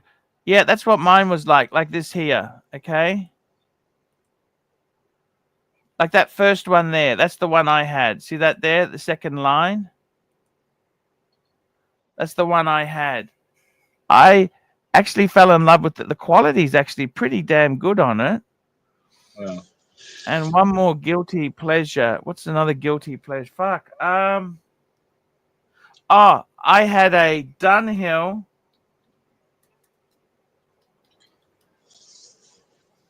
rectangular. Let me see if I can find it. It was this. I had this watch. Actually, this watch here. I thought it was so cool.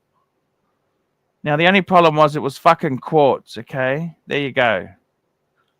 Cuervo makes one just like that. Just like that. Exactly. Who like does? That. Cuervo in Isobrinos makes one exactly like that right now. It's a current model in their lineup. I loved it. I loved this watch. It was beautiful. And Dunhill, I don't know if you remember Dunhill. Like, they were kind of a big luxury brand in the 90s. They've disappeared. I'd never heard of them. The Cuervo version is 43 mils, so that's perfect for you. English gentleman brand. You know, Dunhill, Alfred Dunhill. How big is that dial? See, they used to sell cigarettes. See, you've never heard of them. That's so sad. No, I've heard Alfred of them. Dunhill. They had aftershaves. I'm not that young, unfortunately. It's unfortunate, but I'm getting older too. They had an Alfred Dunhill blue label. Fuck me dead.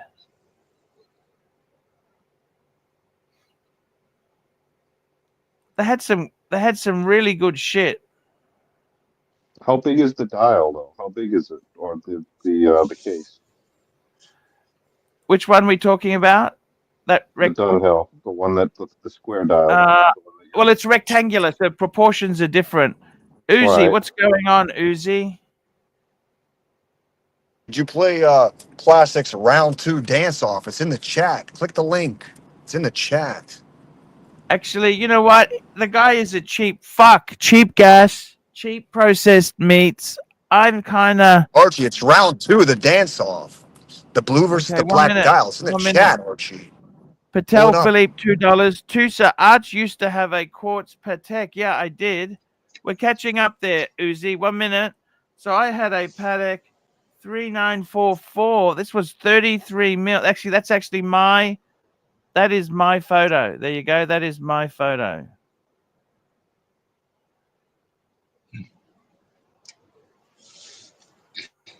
Okay, we got Patel Philippe, $2. Who wins the dance off? Plastic versus Uzi solid gold dancer. What is the...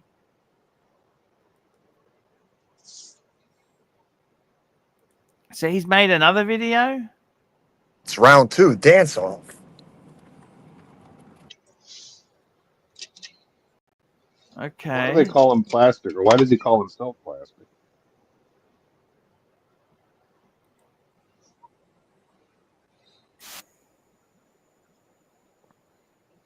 Has he ever said?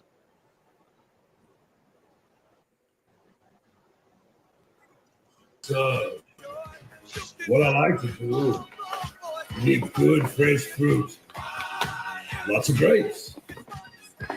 What I like, nice, healthy. No.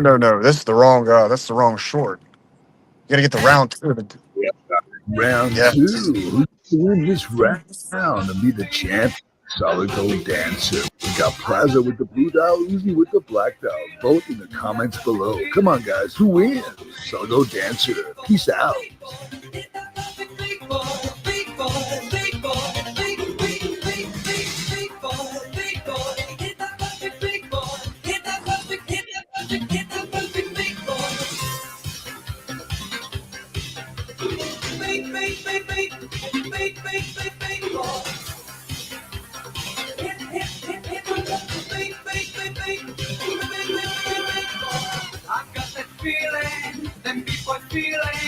Oh, he's going in for the fist. He's going in for the fist.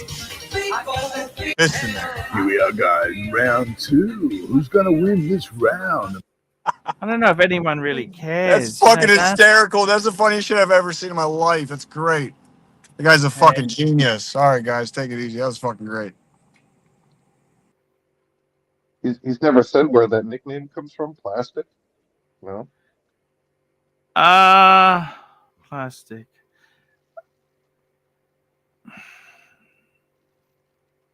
I'm not sure, but doesn't matter. Look, the thing is this. Do you really want it? Oh, where's Roy gone? We lost Roy. Where's Roy? What happened to Roy? We've lost Roy? Fuck. I don't know. I got to be on. I've got another super chat.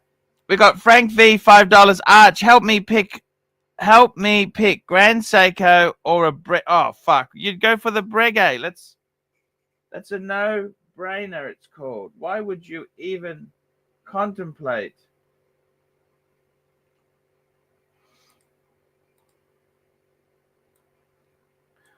Why would you even? Exactly. You get the Seiko, right, Arch? That's the right answer. Let's have a look. Oh wait, no, the right answer is Breguet, right? Sorry about that. Let's have a look here. So he's looking at the Breguet 5157. Let's have a look. Oh, that's so beautiful. Look, fuck. That's a lovely watch. 5157. And then he's looking at a Grand Seiko SBGJ 249. Let's have a look.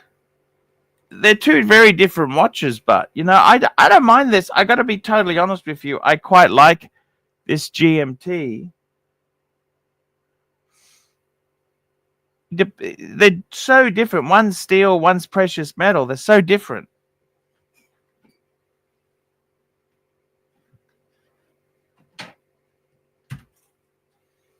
What would you go for? Me? I mean, I'm not.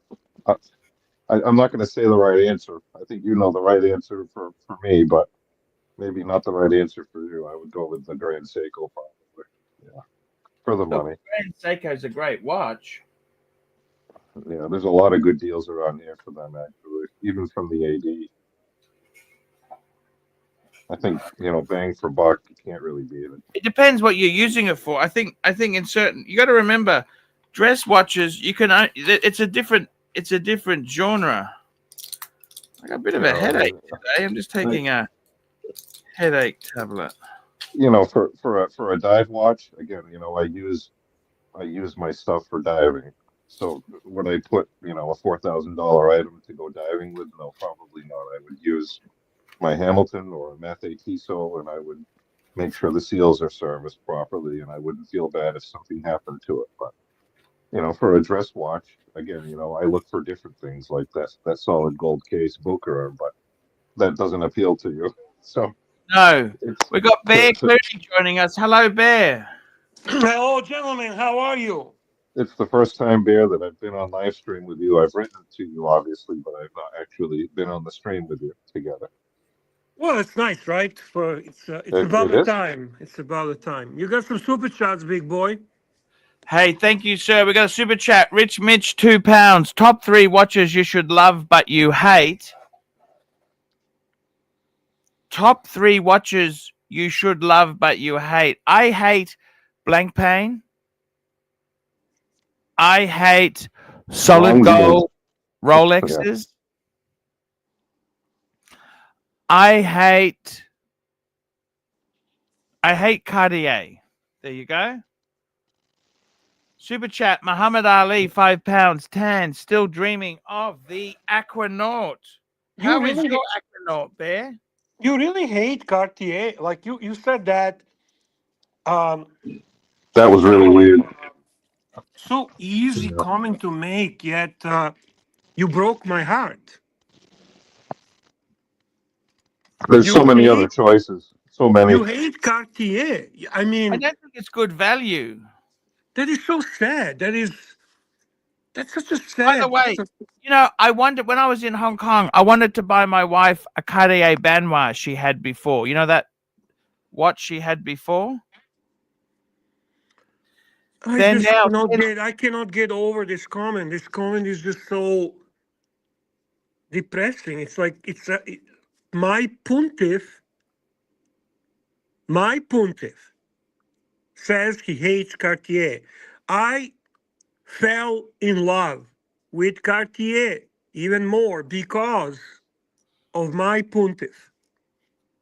And he decides today, from all the possibilities, from all the amazing possibilities, to say that he hates Cartier. By the way, Muhammad Ali, you are fucking awesome guy.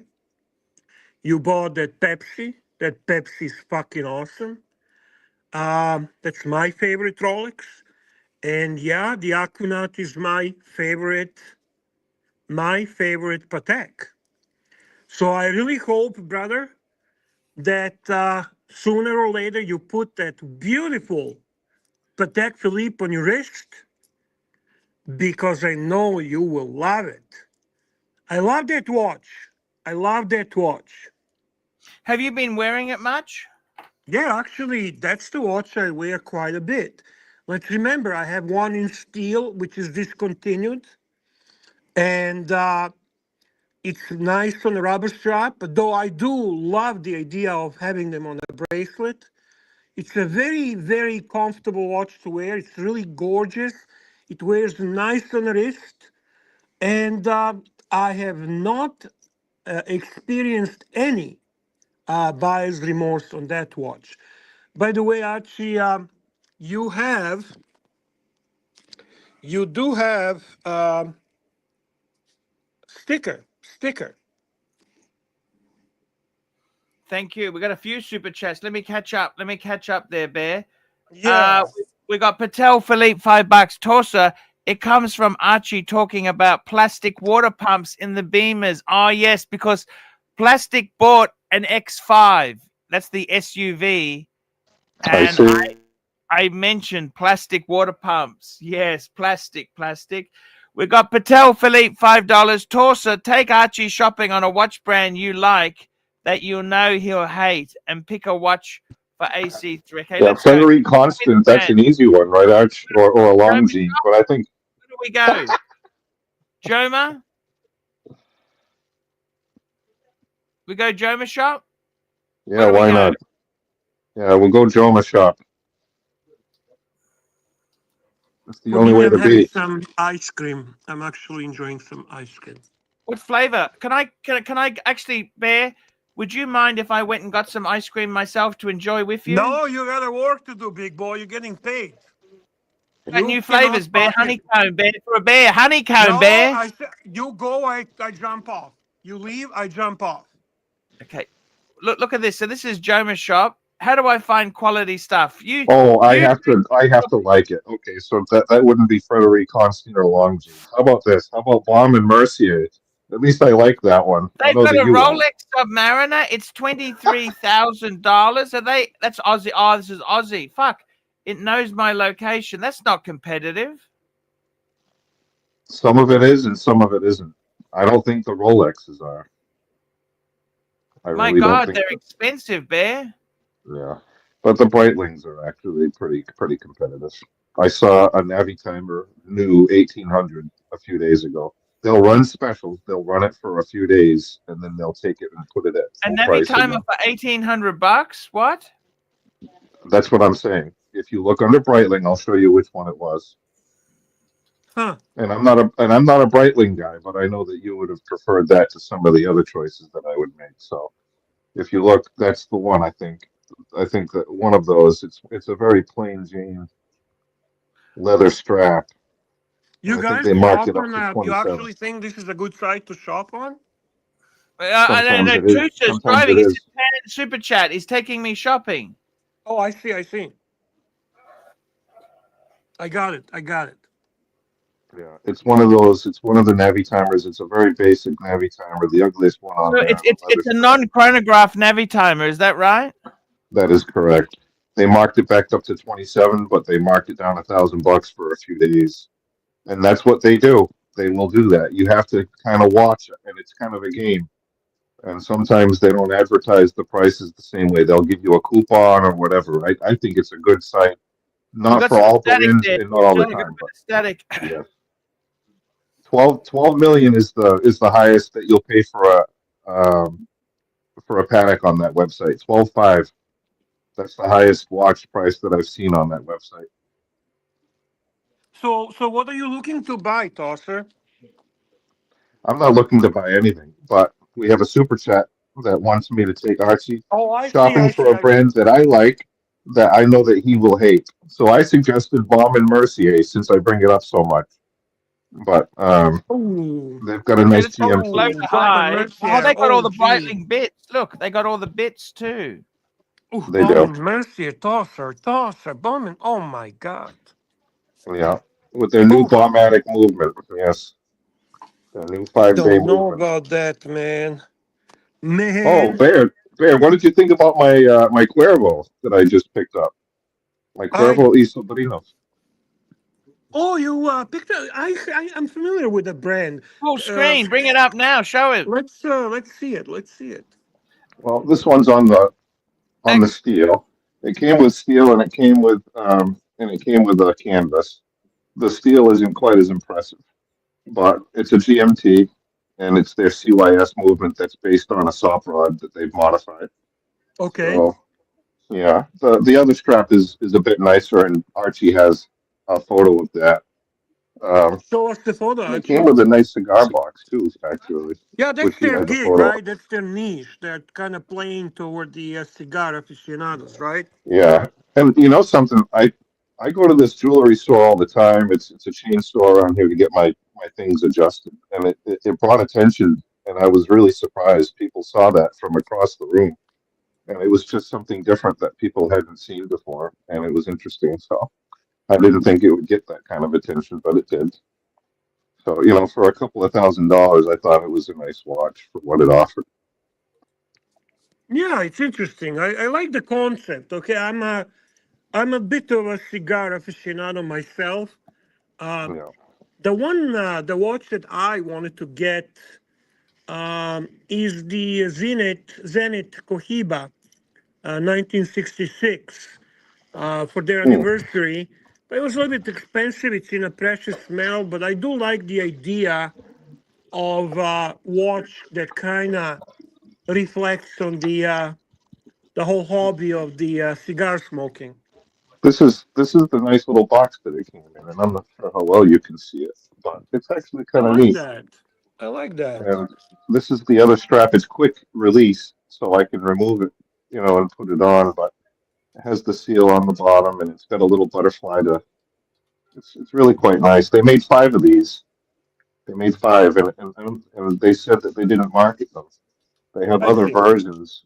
They had other versions, but this is the only one that they got the humidor.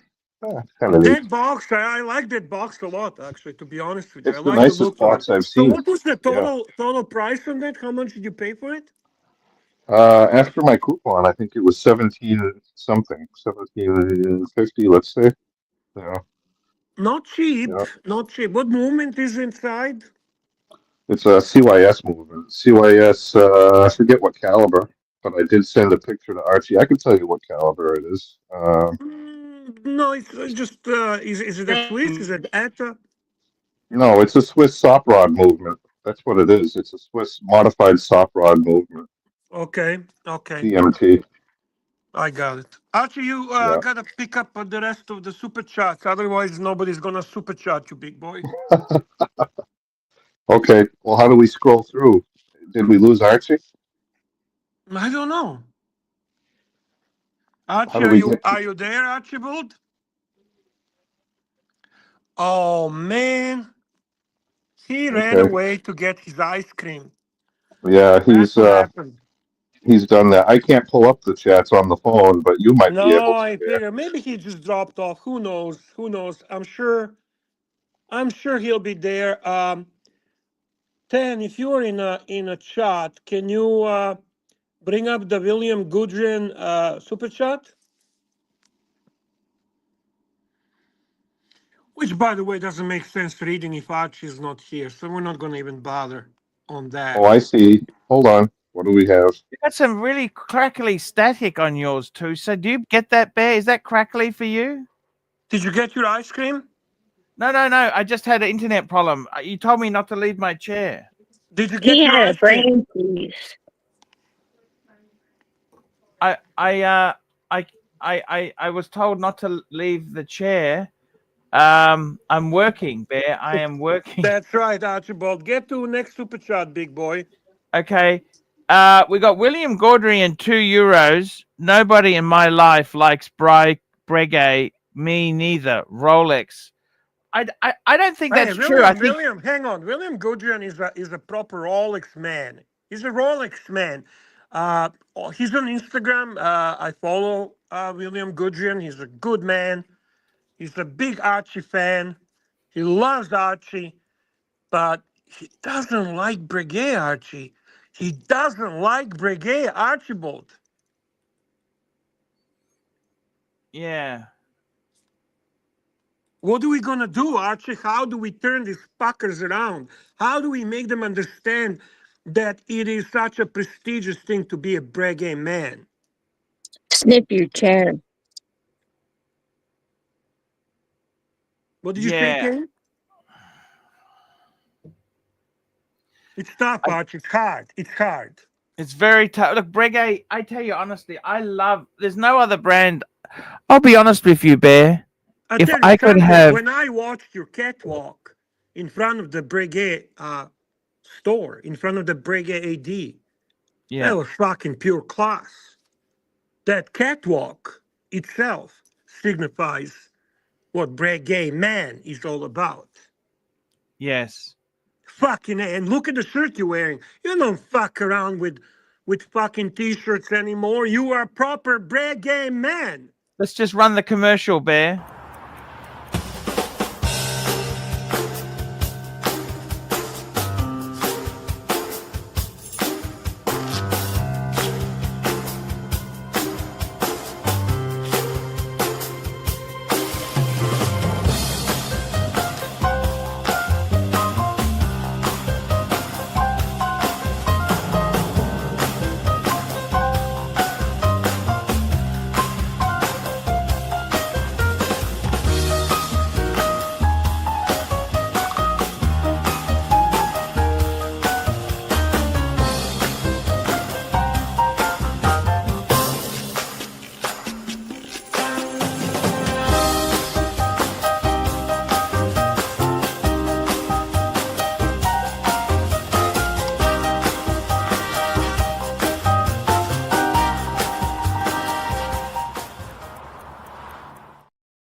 that's a Brigade moment. Did you like ladies that? and You know, gentlemen. I'll tell you what the moment is. That's the moment I discovered I was scared of heights when I'm in a chairlift, Bear. And you know, Let's pick up these coins, big boy. We got some super pick up the chats. coins. Let's pick up the coins, Bear. Let's certainly do that now. We got P Cars, $5 super sticker. Thank you, P Cars. What did he send us? What kind of sticker? Let me look. It's what is that? It's is it a lemon? It's a dancing lemon, Archie. The Picard sent you a dancing freaking lemon. A dancing lemon. Thank you so much. What a cool. He is always cool. You know this, Bear? Oh yeah, Picard is really awesome, man. He's beyond cool. That guy is just the best. And is he quality for Brigade man? Yes, he is. He is a Brigade. In your opinion, in the Archiverse, I mean, obviously you are the ultimate Brigade man. I would like to see CB. CB is the ultimate Brigade man. You think so? Who else? Who else would you like to put in that category of ultimate Brigade man? I wish Tan would get one. You think he has the quality to? I mean, look how he dresses. Oh, He's got Tan those baseball is a Brigade caps. man. No, I don't know what. He dress like a Brigade man. I mean, you know how he dresses. You think he's a Brigade man? Do Brigade men drive Lambos and eat sushi? Yes. Do they? No. Yeah. No. That's not a car choice for a Brigade man. You know what's a car choice for a Brigade man. We've got Kay here. Look at Kay. Doesn't she look so beautiful? I tell you this now. Beautiful lady. I would honestly, Bear, I would marry her in an instant. You did not answer me a question. What is the true car for the Brigade man? A Bentley, Bear. That's right, Archibald. A Bentley. That is correct. You see, you know what, it. a Brigade wife would be Kay. That'd be my Brigade wife. That's an old money, Archie. Old money. I'm more of a beignet wife, if you know what I mean. Those fucking French donuts, man. I'm a fat bitch. I think you look lovely. I don't think you're fat. Don't talk like that, Kay. Don't talk like that. You're fucking gorgeous. I'm just saying. I call it a fat bitch, but it's like if you have a strong love for food is what I mean. Like, well, you're in a good company here. Then. I've had French beignets, and they are to die for. So you would go to New Orleans just to get the beignet. Kay, I gotta ask you something. What makes you think that you need to be skinny to be sexy? That's just. I don't care. That is just dickheads. I tell you the truth. You are one of the most beautiful women I've ever seen in my life. Oh, thank you. I would marry you in an instant. Seriously, you are fucking gorgeous. Beautiful lady. Beautiful lady. Very so, beautiful. Archie, what do you think about Tan? All kidding aside, you really think he's sufficient quality to be a Brigade man? You got to remember, being a Brigade man is not a possession. It's not material goods. It's an attitude. Well, I think Kessler is a better choice. Let me give you an example. No, Kessler is not a Brigade. better choice? No, he's not. He's not a Brigade man. I'll tell you an example, right? Okay. With IWC, I didn't even buy the watch from. Fuck, you're beautiful, okay? I didn't even buy the watch from IWC, but I got a replacement box. Kessler couldn't even get them to adjust the fucking crown for free. Speaking of Brigade men. Speaking of crown, Mark Goldberg is a man. I want you, Mark Goldberg. Man. He's a working man. He gets dirty. He has a truck. He takes care of animals. He's not a Brigade man. By the way, guys, I've got a new flavor ice cream. It's honeycomb from Connoisseur. I'm happy to test it, but you'd have to super chat because I'm working. Fuckface. Hi, Terry. Hello. We got a super chat, Patel Philippe. Wait, that's Terry, right? The gay guy. No, that's Mark. The gay guy is Mark. Tooth tosser? Wait, Mark. Producer, not Terry's tosser. the Tosser new and gay Mark. guy. Oh, fuck. Terry's the new gay guy. Mark's the one that Exactly. I'm There we go. talking to. Yes. I was like, I'm like happy to see you, but I need to know your name because I'm happy to see you. I understand, sweetheart. I do. I wish Between you were happy to see me there, honey. I am. You're the main character. You are the big cheese. Yeah, you are the big star of the show. That's right. Do you have fantasies? About being choked and killed by a serial killer. Yeah, but named Archie. Okay, on that note, we're leading a super chat. Bear, make sure fuckface runs the full show tonight and doesn't quit fucking 1 hour and a half before it's supposed to end. He would never. It's over in 4 minutes. That's why I'm here. It's time, Mark. I love you, Mark. Mark, you think it's time to wrap up? We had a good show, Mark. I think it must be time. I love you, Mark. Mark, I love you. Do you know, Mark, I love you.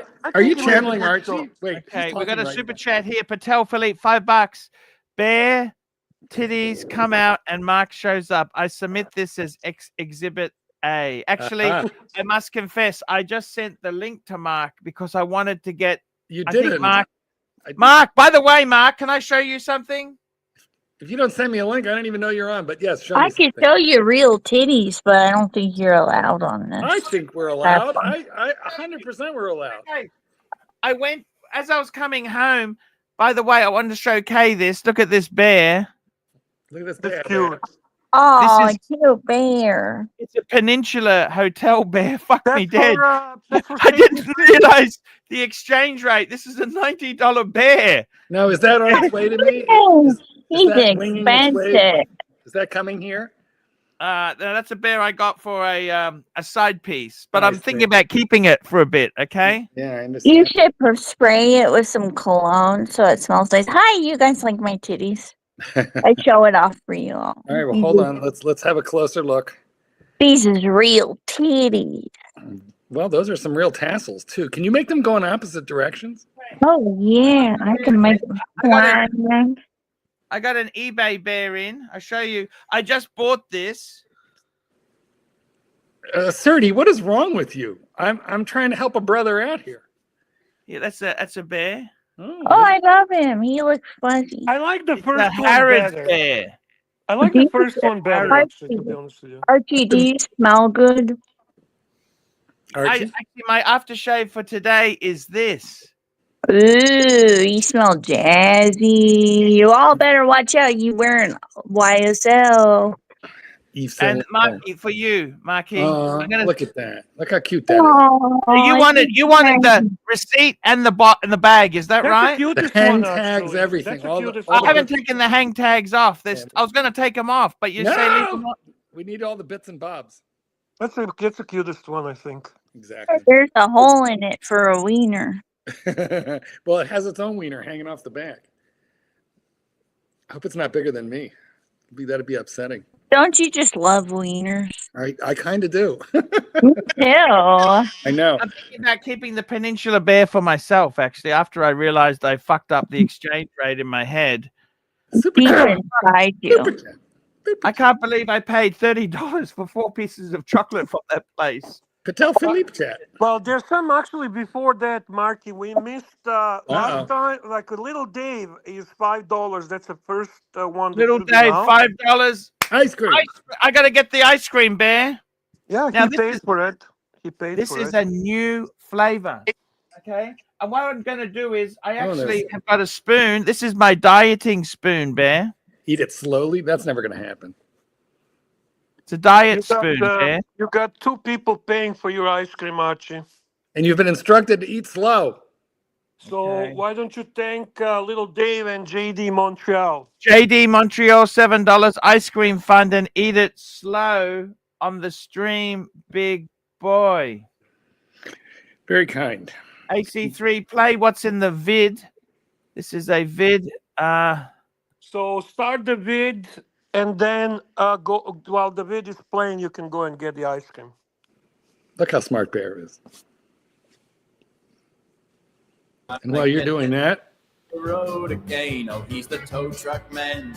The tow truck man. Oh, He's Jesus gotta Christ. make a living any way he can. He's gotta get man is on the road again. Oh, he's the tow truck man. The tow truck man. He's gotta make a living any way he can. Actually, that watch looks really nice. It's a shame it's the black one. You know, the blue one is the one to have. I like them both. I mean, you get the black one when you just can't find the blue one. We've got Mike joining us as well. I want to pay the extra. Mike! Is Kay still here? Oh. Have a look, Mike. What do you think? Hi, Kay. What do you think, Mike? So I much think- for I hi, think Mark, Kay- hi, I think Bear, Kay- hi, Saucer. Is Kate here?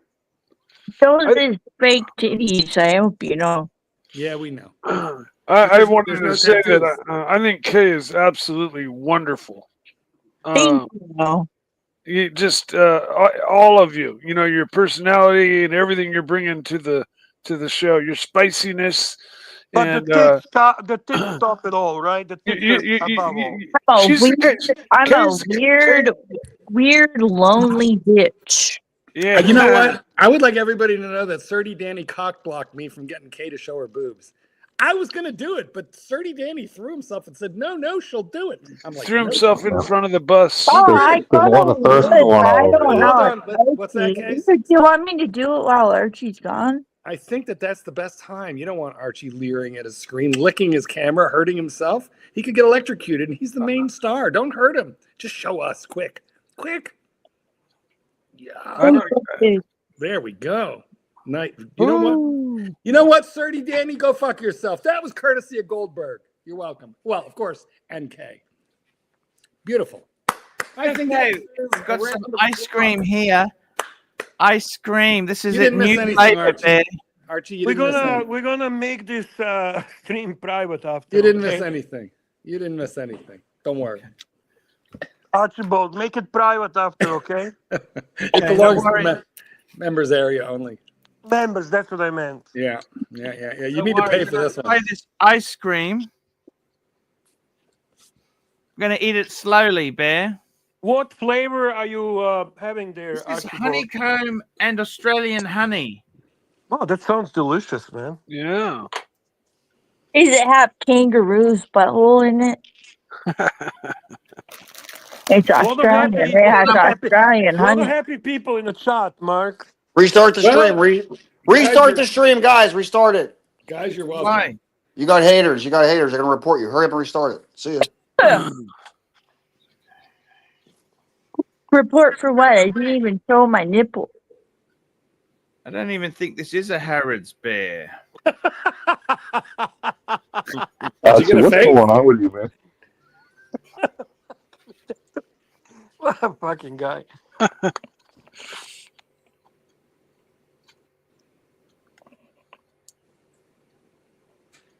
I sent you a WhatsApp, Arch, when you get it. Uncomfortable silence. What happens when you step away for ice cream? Oh, that's okay, isn't it? Yeah. She's beautiful. She's lovely, but I thought you missed it, and I felt bad about that, so I wanted to share. You got to remember the lactate, right? Lactate. Hey! You said to eat slow, and where's the diet spoon? You're using the scoop. Calm down there, big boy. Calm down. Where's the tiny little spoon with the pinky up, the way Bear does? What flavor ice cream are you eating, Bear? Vanilla. Cock flavor. French vanilla, if that means anything to you. Hey, I got to ask you something on the teddy bears. I've just been received a fake. Oh no! Because You I tell bought him. this Harrods bear. All they've done is put a fucking Harrods ribbon on. Yeah. Oh nothing that's, no! You that's tell right. him. You say, "Hey, this fur ain't quality. This stuffing ain't quality." You go fuck yourself. Super chat. I am. Give me a return. You tell We them. got a super chat here. Patel Philippe, $2. Oh, we did that. That's the Uzi's new short. We did that tow truck man. Patel Philippe AC3. We need a camera angle to see the tub you're eating. Oh, okay, sure enough. He's working on a gallon. You make a short work of it, Mike. Yeah. Archie, you need a battery-operated spoon that heats up. You'd be able to work your way through that. No, much Archie, better. he just needs to put that in the microwave and soften Archie it is up. literally a skinny legend, like Trisha Paytas. I agree. I totally agree. Thank you. I got to be honest with you, Kay. You are a very beautiful woman. I would marry you in an instant, you know? Thank you. Are you sure you want to marry him after watching this particular? Definitely. gouge out? Marky. No, Marky. I'm talking to Kay. You're gouging out in front of a woman while you're simultaneously. Hey, I can eat a lot of ice cream too. Not in his house, you can't, because you won't get near the ice cream. I got to tell you, Bear, are you happy? Are you happy, Bear, to stop buying anything this year? You told me it's over. You had enough. Yeah, I haven't really bought anything. Neither I'm planning to buy anything at the moment. No, I honestly, I'm not even asking anything. It's just, I'm just chilling and enjoying what I have, and that's about it. You have everything. Yeah, Have you discussed at all the 2024 list of the top 20 watch brands and most noticeable thing that the biggest loser of 2024 was actually Tudor, and the biggest winner was actually Tag Heuer, which is kind of very obvious from seeing the ratings on the watch. I think this is in the last 5 years, first time that Tudor is not even in top 20 brands. And Tag Heuer has advanced by, I think, 6 or 7 positions up. Do you believe that garbage? Yeah, because it's based on numbers. I believe it too. Jay LaCoutra's down. Yeah, it's a Forbes report. It's actually, I mean, the top 3 brands remain to be Rolex, obviously number 1, Cartier number 2, Omega number 3, Patek number 4, I think. Long story short, it's pretty much the way it was last year, but it seems that Tudor is really kind of getting out of being popular. And I had a conversation with my AD, and they had a very bad year for Tudor last year as well, so it's pretty much the fact. The secondary market is quite oversaturated with Tudors. There's so many on the secondary market. And I have noticed that as well. They're almost taking a role of Breitling in the past on the secondary market. Now, their saving grace is that they are kind of fair at that price point, so you don't really lose them much on Tudor, but they are not selling much of them. It's just a fact of life. So I wanna hear your opinion on it. Don't talk with your mouth full. I mean, I think Tag, some of the stuff they've been doing, I hate to admit it, is more appealing than what Tudor's been doing. I hate to admit it. I don't think it's a. Tudor's had a bad rep for a while. No. Tudor was actually new hip child, and it was doing really well, and it was rising on a list. And then, boom! The last year was a big drop. Something just happened last year. The Black Break 58 happened. No, I'm going I to put wouldn't this say. away before I eat too much. I mean, they've taken a hit with everyone else. Did But people come up? I mean, a friend of mine feels that the Tudor was always just a fucking watch and brand to buy, to pair, to get something better. Also, was the brand that people buy when they cannot afford Rolex. So the reputation of poor man's Rolex is really standing kind I of got to for tell it. you, Tudor is a great brand. I like the Alinghi. You know the Alinghi? Why won't you like that? They've tried so hard. I Okay, have why do a you love say and hate relationship with Tudor. I don't. There's the days I hate them, and there's the you days can't I be love them. popular forever? They did so well for so long. It's inevitable. They have to level out a bit. Well, they didn't level. They Hoya dropped. had They, some terrible leaky ears. they dropped like a stone, like a rock. They just dropped significantly.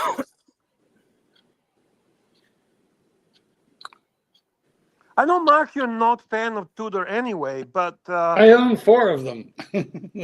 shit, I did not know that. Ah, yes, Pelagos. Yes, I don't. I have the Pelagos. I have the smiley face, black burgundy. I have a Tudor. Oh God, what's that one with the day date? Their version of the Yeah, the Royal. Royal. The Royal. And then I have the 57, the Heritage 57. And, What I've noticed is how do you you've got to feel try them about on to Tudor? notice the What's your difference. feeling about this? Like, what's your opinion? I mean, do you go through these motions of hate and love Oh, for and Tudor? I have the Panda. I have the Panda. I have the Panda chronograph. I almost never wear a Tudor because every time I put one on, I like the watch itself, but I'm put off by the positioning. I feel like I'm wearing an almost, but not quite Rolex. Yes, I You know? feel the same. So we are two fucking snobs. Which is unfair, really, to be honest, because all on its own, it is a nice watch, but mentally you can't help but compare just due to the way they position themselves and or the ownership, and I don't know. Anyway, I always feel a little dirty when I wear one. Well, Trying it on is different than if it looking were, at it in the catalog, especially with titanium and all that stuff. And a lot of people never get that far. That's my opinion. Same thing with the clasp and the retention system, the infinite retention they make a system. nice the they make a nice Pelagos. watch. I owned a Pelagos version 1, and it was still think it's the best out of all the renditions of the Pelagos to date. The very first one, either with the Edda movement or the newer movement, but the version 1 of the Pelagos is. I'll come out and say it. I mean, almost every bit as much a watch as a sub. You know, I got to tell you, what Tudor needs to do is they need to fucking. I think our super chat is not working. Somebody mentioned it. I just tried to do a test super chat, Archie, and it's not working. Let me restart it, Bear.